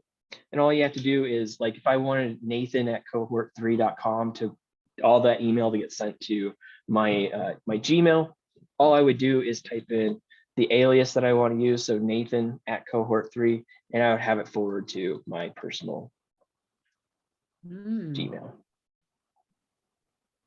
So now if I go and craft an email, it's going to get sent to that address. That's a really cheap and easy way to do it. There's more complicated ways to set this up such that when you send email, you can send it from whatever your domain name is. And if anybody's interested in that, I'm more than happy to do that during office hours or something else. Okay. Anybody have questions? Yeah.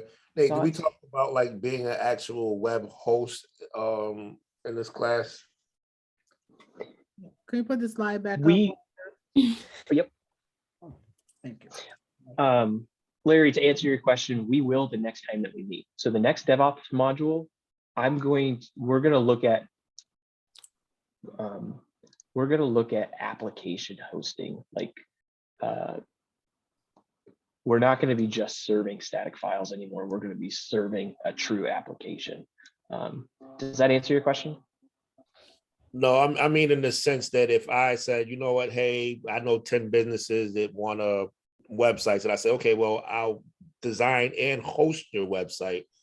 So us being the host of websites, I guess that was my question. Oh, so you would want to manage the hosting of those websites? Yeah. Well, you have a lot of options. Like if you want to build websites for people, you could host them all on GitHub Pages, make a bunch of repos, buy some domain names, point the domain names at the GitHub Pages. That would be a cheap and easy way to do it. Okay, thank you. Yeah, you're welcome. I just want to. Sure. I just got to the thank you for the purchase. I just clicked the set up DNS for your domain.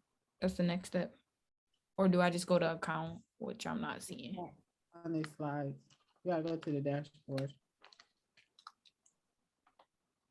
Do you want to share your screen? Yeah. Somebody else you're sharing your screen. So where do I just go after this part? Yeah, so up in the, or actually go down to click on that, set up the DNS for your domain. That should take you right to it. That's what I was asking. Oh, no, this is gonna take you. So in the top right, click on account. Sorry, right below that. Top right account. Yep. Dashboard.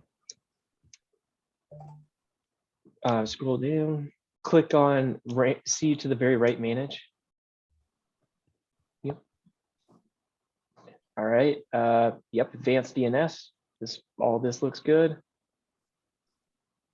The tabs, see domain products, sharing and transfer, advanced DNS. Click on advanced DNS. Yep. Okay, and then I'm going to take over. Okay, see these two, that Cname record and that URL redirect record, those two entries. Click the trash can on both of them. We don't need those. Yes. Yes. Okay. And then I'm going to go and share my screen and let you copy in the values. So it's going to look something like this. You're going to click the add new record, create an alias record, and then just follow those instructions. Okay, thank you. You're welcome. Anybody else?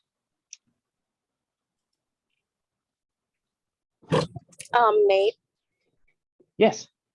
Hi, quick question. I think I kind of missed this part and I apologize. Were we purchasing a .com domain or .net? Like Latonia said, .com ideally, unless you feel really compelled to buy a .net, but I would suggest buying a .com if possible. Okay. Okay. Thank you. Just verifying. Yep, you're welcome. Can we have two that go to the GitHub, or it has to be just the one? You can have multiple domain names point to the same GitHub page. Is that what you're asking? Yes. Did you say IO or .com? Which one was it? Please buy a .com. A .com, not an IO. Not unless you're feeling like. Yeah, doesn't I only come with your GitHub? No, you can buy a .io. Oh. But .com is kind of the recommended domain name. And then the email. Go ahead. You're saying the same thing. So I'm gonna shut up. You were saying the same thing about the email. Well, I just wanted to point out that all the stuff that I showed with the email is on the slide. So if you want to follow those steps to set up forwarding for your domain name. I get a error message. You're required to add a .me domain to your first order. So just choose a free one then. I think you're getting got. You don't have to buy a .me. Yeah, that's fair. You should just be able to buy a .com. Let's understand that. Okay. Do you want to share your screen, Wayne? Yeah, sure.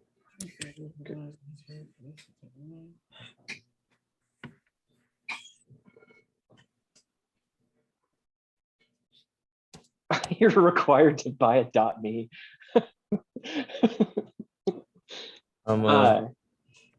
This isn't Namecheap. You got. Look at the URL. Yeah. I don't know what nc.me is. Yeah, you want to be on namecheap.com. Yeah. Yeah. Oh. You bought that? You didn't buy anything yet. They would have got your cart information. Yeah, dude, I don't know what that is. This is weird. Look, that is. Yeah, look at the URL though. That ain't it. Look how janky the boxes are in the center though. See how the find is like kind of not aligned with the. That's wild. nc.me. That's crazy.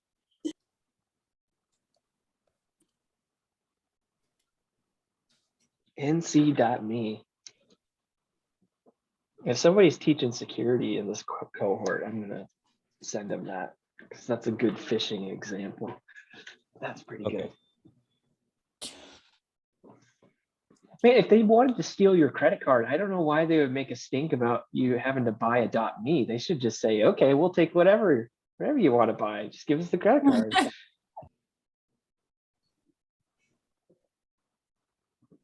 Maybe that is a legit website. It's kind of weird. I have a quick question. When we were Oh, $36. Hey, no. Just up at the top, is the .com available?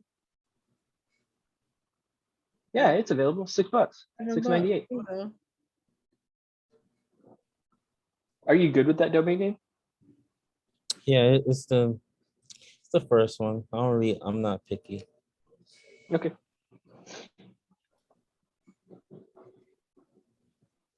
All right. Well, so if you're good there, then somebody that has bought a Google. Can you drive and?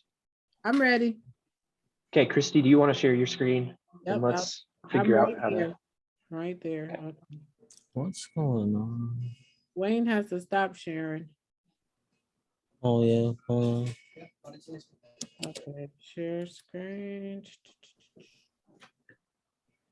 And I'll throw this out there for folks that already have a Namecheap domain or don't know what their domain name is and they want to think about it.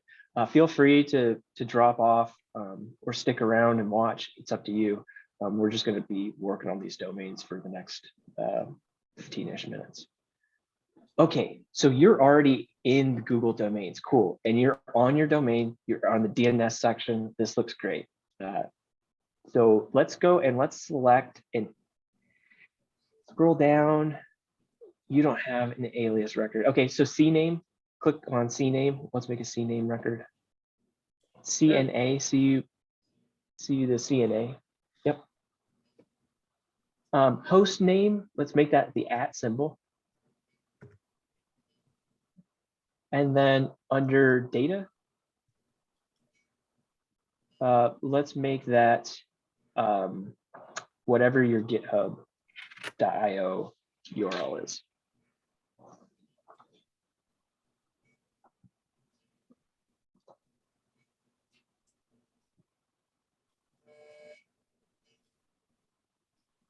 And before you hit save, hold on one second. I just want to make sure that I have the @ part right. Take off the @ symbol. This is a Cname record. I think the @ symbol only is valid for alias records. Okay, just leave that blank and hit save. So before I do that, I just want to tell everyone that I just went in the same way we did on the other one, and I went to manage again. So when you go back to you get your domain name, I went to manage. So in case anybody else wants, I was already here when I started. Was that to get a Google domain to choose them as your DNS server? Well, I bought the Google name last week.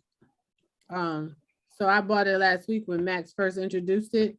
So I had, oh wait, it says cannot add Cname records for the root domain. So do I need to add? Mm-hmm. I'll explain sorry. when I get it right, Strategy. Hey, Danielle, the slides are in chat, pasting it right now.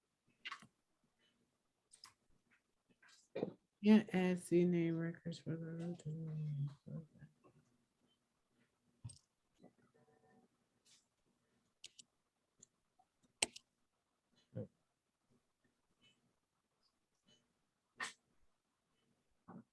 Oh, okay.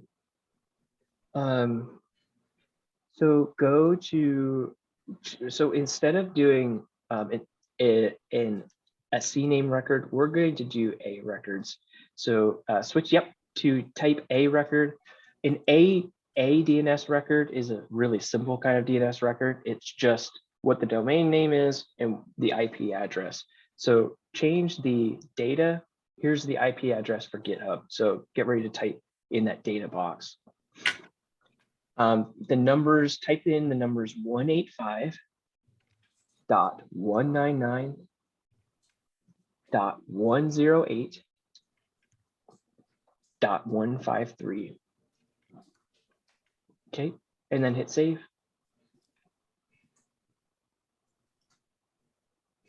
Here we go.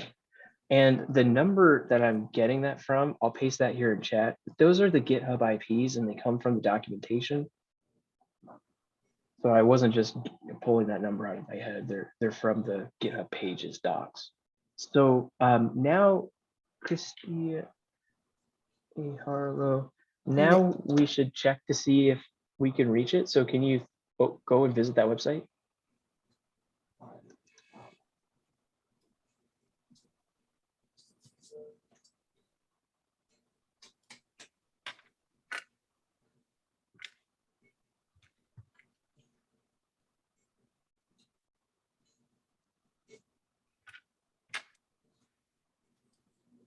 Okay. Cool. All right. Now we need to link it on the other end on the GitHub Pages side. So go to your GitHub. Yep. Go to your portfolio. So click on that repo. Down below. Yep. Click on that link. Okay. Then let's go to the settings tab. All right. Now go to Pages. And then see the custom domain box right there? Yep. Enter in your domain that you bought. So ChristyAHarlow.com.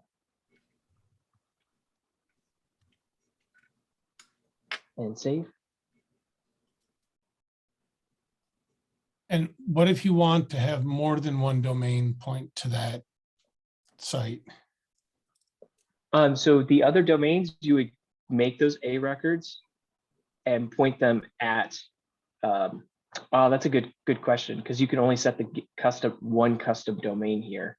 I don't know the answer to that. I think maybe you can only configure one custom domain for GitHub Pages. Yeah, they're back there. So the name cheap will connect automatically from what I did with the alias. Oh, did you do the same thing for a Namecheap? Yeah, domain? this is the Google one, and then the Namecheap one, I followed what you had on the slide, so I've already done it. So they're both linked now. They're both pointing to this. I'm pretty sure the Namecheap one's not going to work. I'm pretty sure that this Google domain is the one that's going to work. That's actually going to work, right? So the Namecheap one won't ever work? I don't think that you can have multiple domains linked to the same GitHub page, unfortunately. You can have multiple GitHub pages, so you could have your Namecheap pointing to a different GitHub page. But for your portfolio, I think you're going to have to tie that to just one domain name. Because I know Max said he wanted us to have one for our portfolio. He wanted us to have two, one for our portfolio and one for our capstone. So that's why he thought we needed two. Yeah, and you can have two, but remember that for your capstone, you're going to go create another repository, and that other repository is going to have its own pages, so you'll be good. Okay, I got you. Okay. Nate, now if we just real quick, yep. Now if we refresh, you're all set. And then up in the URL, notice that you're using HTTP instead of HTTPS. It's got that not secure. Switch that to HTTPS. Yep. HTTPS ://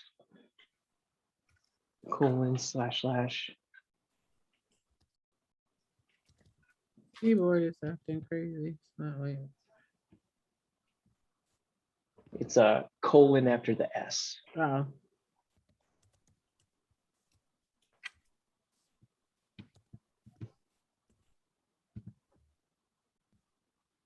And throw that back in the URL. I think that's the.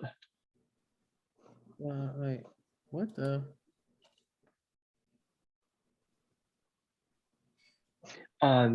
Strajay, is there a difference between a type or the other type she had before? And do we know why it didn't connect? So I don't think that the Google, just because she bought the domain from Google, I don't think Google supports alias DNS records. So we had to switch to something else that would work, the A record. That's the only reason why there's that difference. Does that answer your question?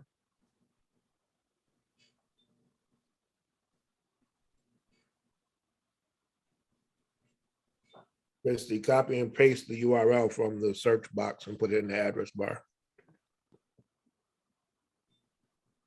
Yeah, here's the website. Ah, Notice that you're getting an error because the SSL certificate hasn't been issued. It's going to take GitHub a minute. So oh, come okay. tomorrow, or even Okay. like a half hour from now, it'll be all there. Anybody else having trouble? Does anybody Yeah. have a working domain name besides Christy? I do.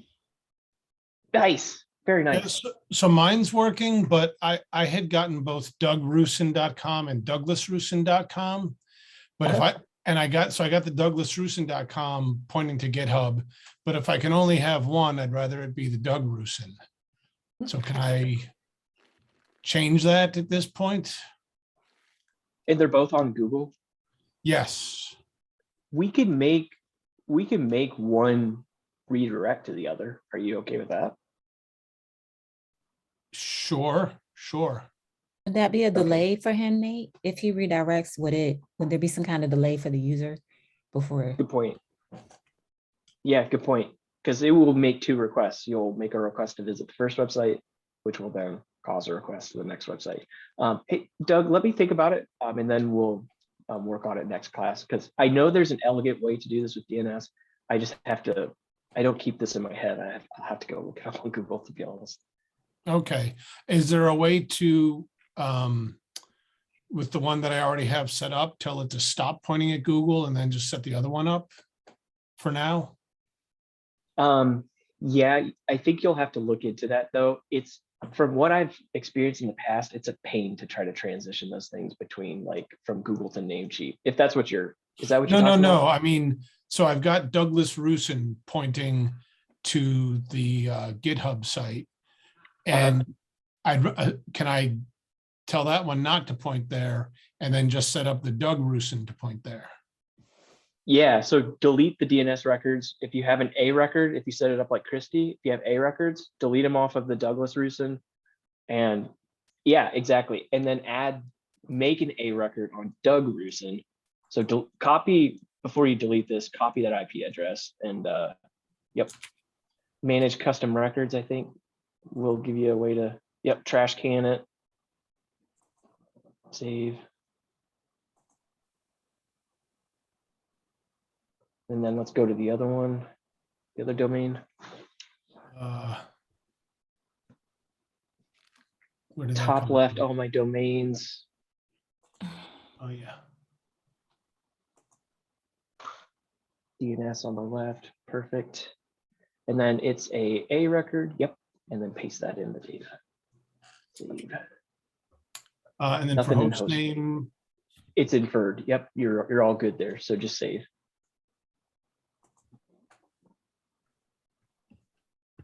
So it's like the message says up there, changes are going to take a little bit of time to propagate. So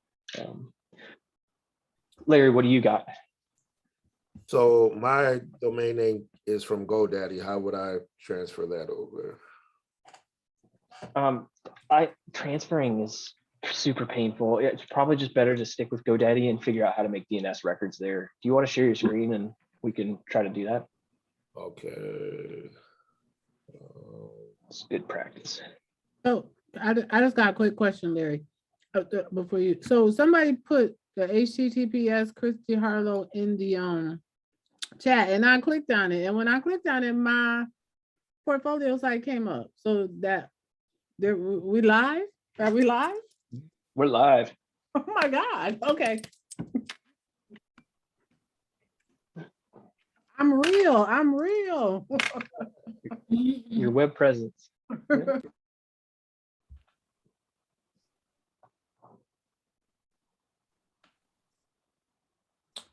Larry, are you sharing? I believe. Oh, I am now. Nice. All right. Let's see.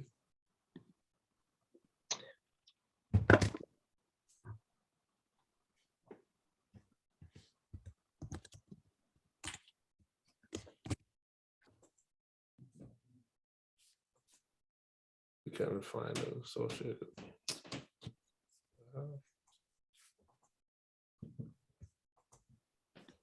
Hey, Christy, can you throw a link now that your website's live? Can you throw that link into the GitHub portfolio links spreadsheet?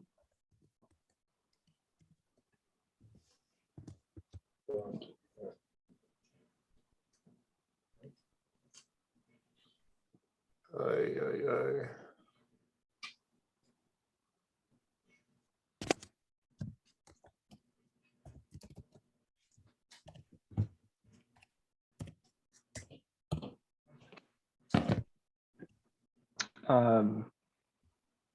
Okay.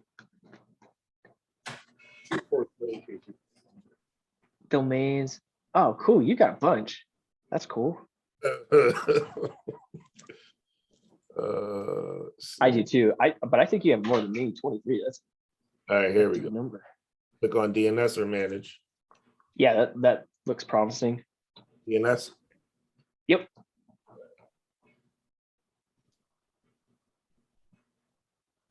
And just to make sure I'm clear, because I'm following along with this for my GoDaddy one, we're only doing one. So Namecheap is going to our portfolio site, but this one will be, we're just transferring this one. Well, right now, wherever you have your portfolio domain name, your personal brand, your name, whatever that is, that's what we're going and setting and pointing at GitHub right now. So I don't know where yours is, but that's what we're working on right now. Okay, got it. So this is why I'm not a big fan of Namecheap. It just tons and tons of records. So delete all of these. One window. Yes. You're welcome. So click on get them all. I was trying to see. Okay, yeah. But they're not letting me do that.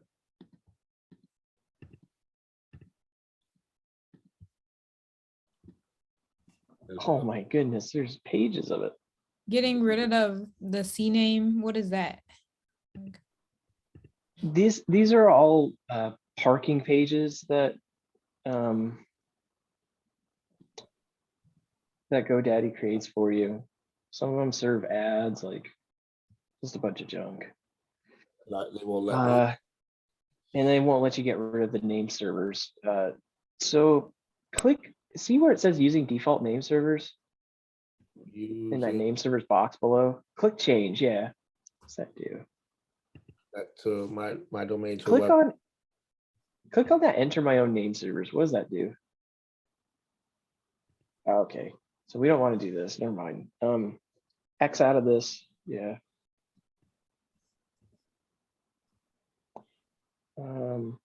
What is the ... in this right here? Let me get the pen. Oh, right here. Yeah, what does that do? If you click manage DNS templates, what does that do? Wait.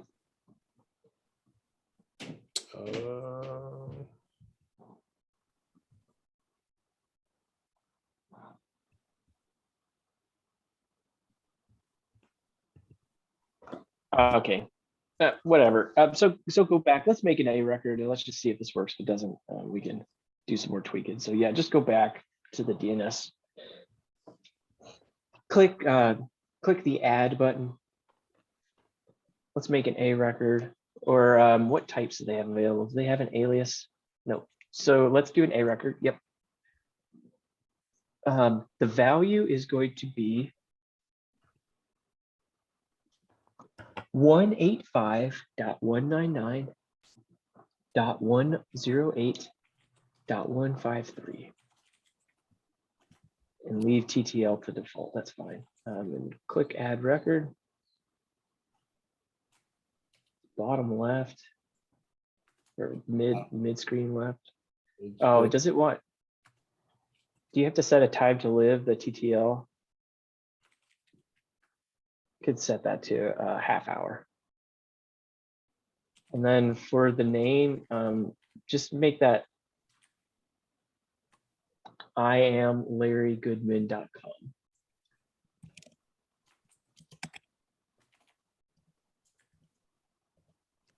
You want to take the half hour out then?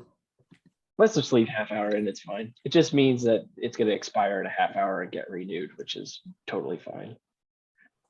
Putting means record resolve. Oh, yes. Just hit yes. Just hit save. GoDaddy being having our backs and updating that correctly. Okay. So I think we're good here. We're just going to need to wait for this to finish. So eventually the IamLarryGoodman.com will resolve. But don't forget, we need to go and do the GitHub Pages side. So wherever this is pointed to, so your GitHub repo that has your portfolio, yep. Go to the settings for this.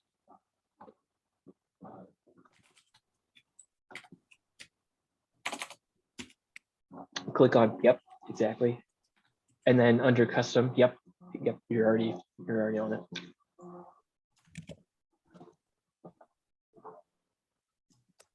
Excellent. Excellent. You're all set. That should eventually get set up. Works. Oh, cool. So you have the HTTP version. It's still issuing the, yeah, perfect. All right. So I'm waiting for the Very HTTP. cool. Yeah, it's going to take GitHub a second to issue it. See, it's giving you a warning, but it's because it hasn't finished creating the certificate yet. Eventually, it will. It's fairly quick. All right, thank you. Okay, yeah, you're welcome. Anybody else? Don't feel like I don't want us to stick around. We're going to have more than enough time tomorrow to continue working on this. Tomorrow, I'm expecting us to finish working on getting our portfolio sites up. And then I'm going to show you guys just some cool stuff in the terminal, and then leave some time for us to work on portfolio, capstone, ask any questions, just kind of have a relaxed day tomorrow. Sound good? Everybody feeling okay? Yeah. Yeah. If you didn't get your stuff up, don't worry. We'll get it knocked out tomorrow. I promise you. If you haven't settled on a good domain, get a good night's rest. Think about it, and then we'll buy it tomorrow. Y'all have a good night. Good night, everybody. Good night. See ya. Right. Night, everyone. Have a good night.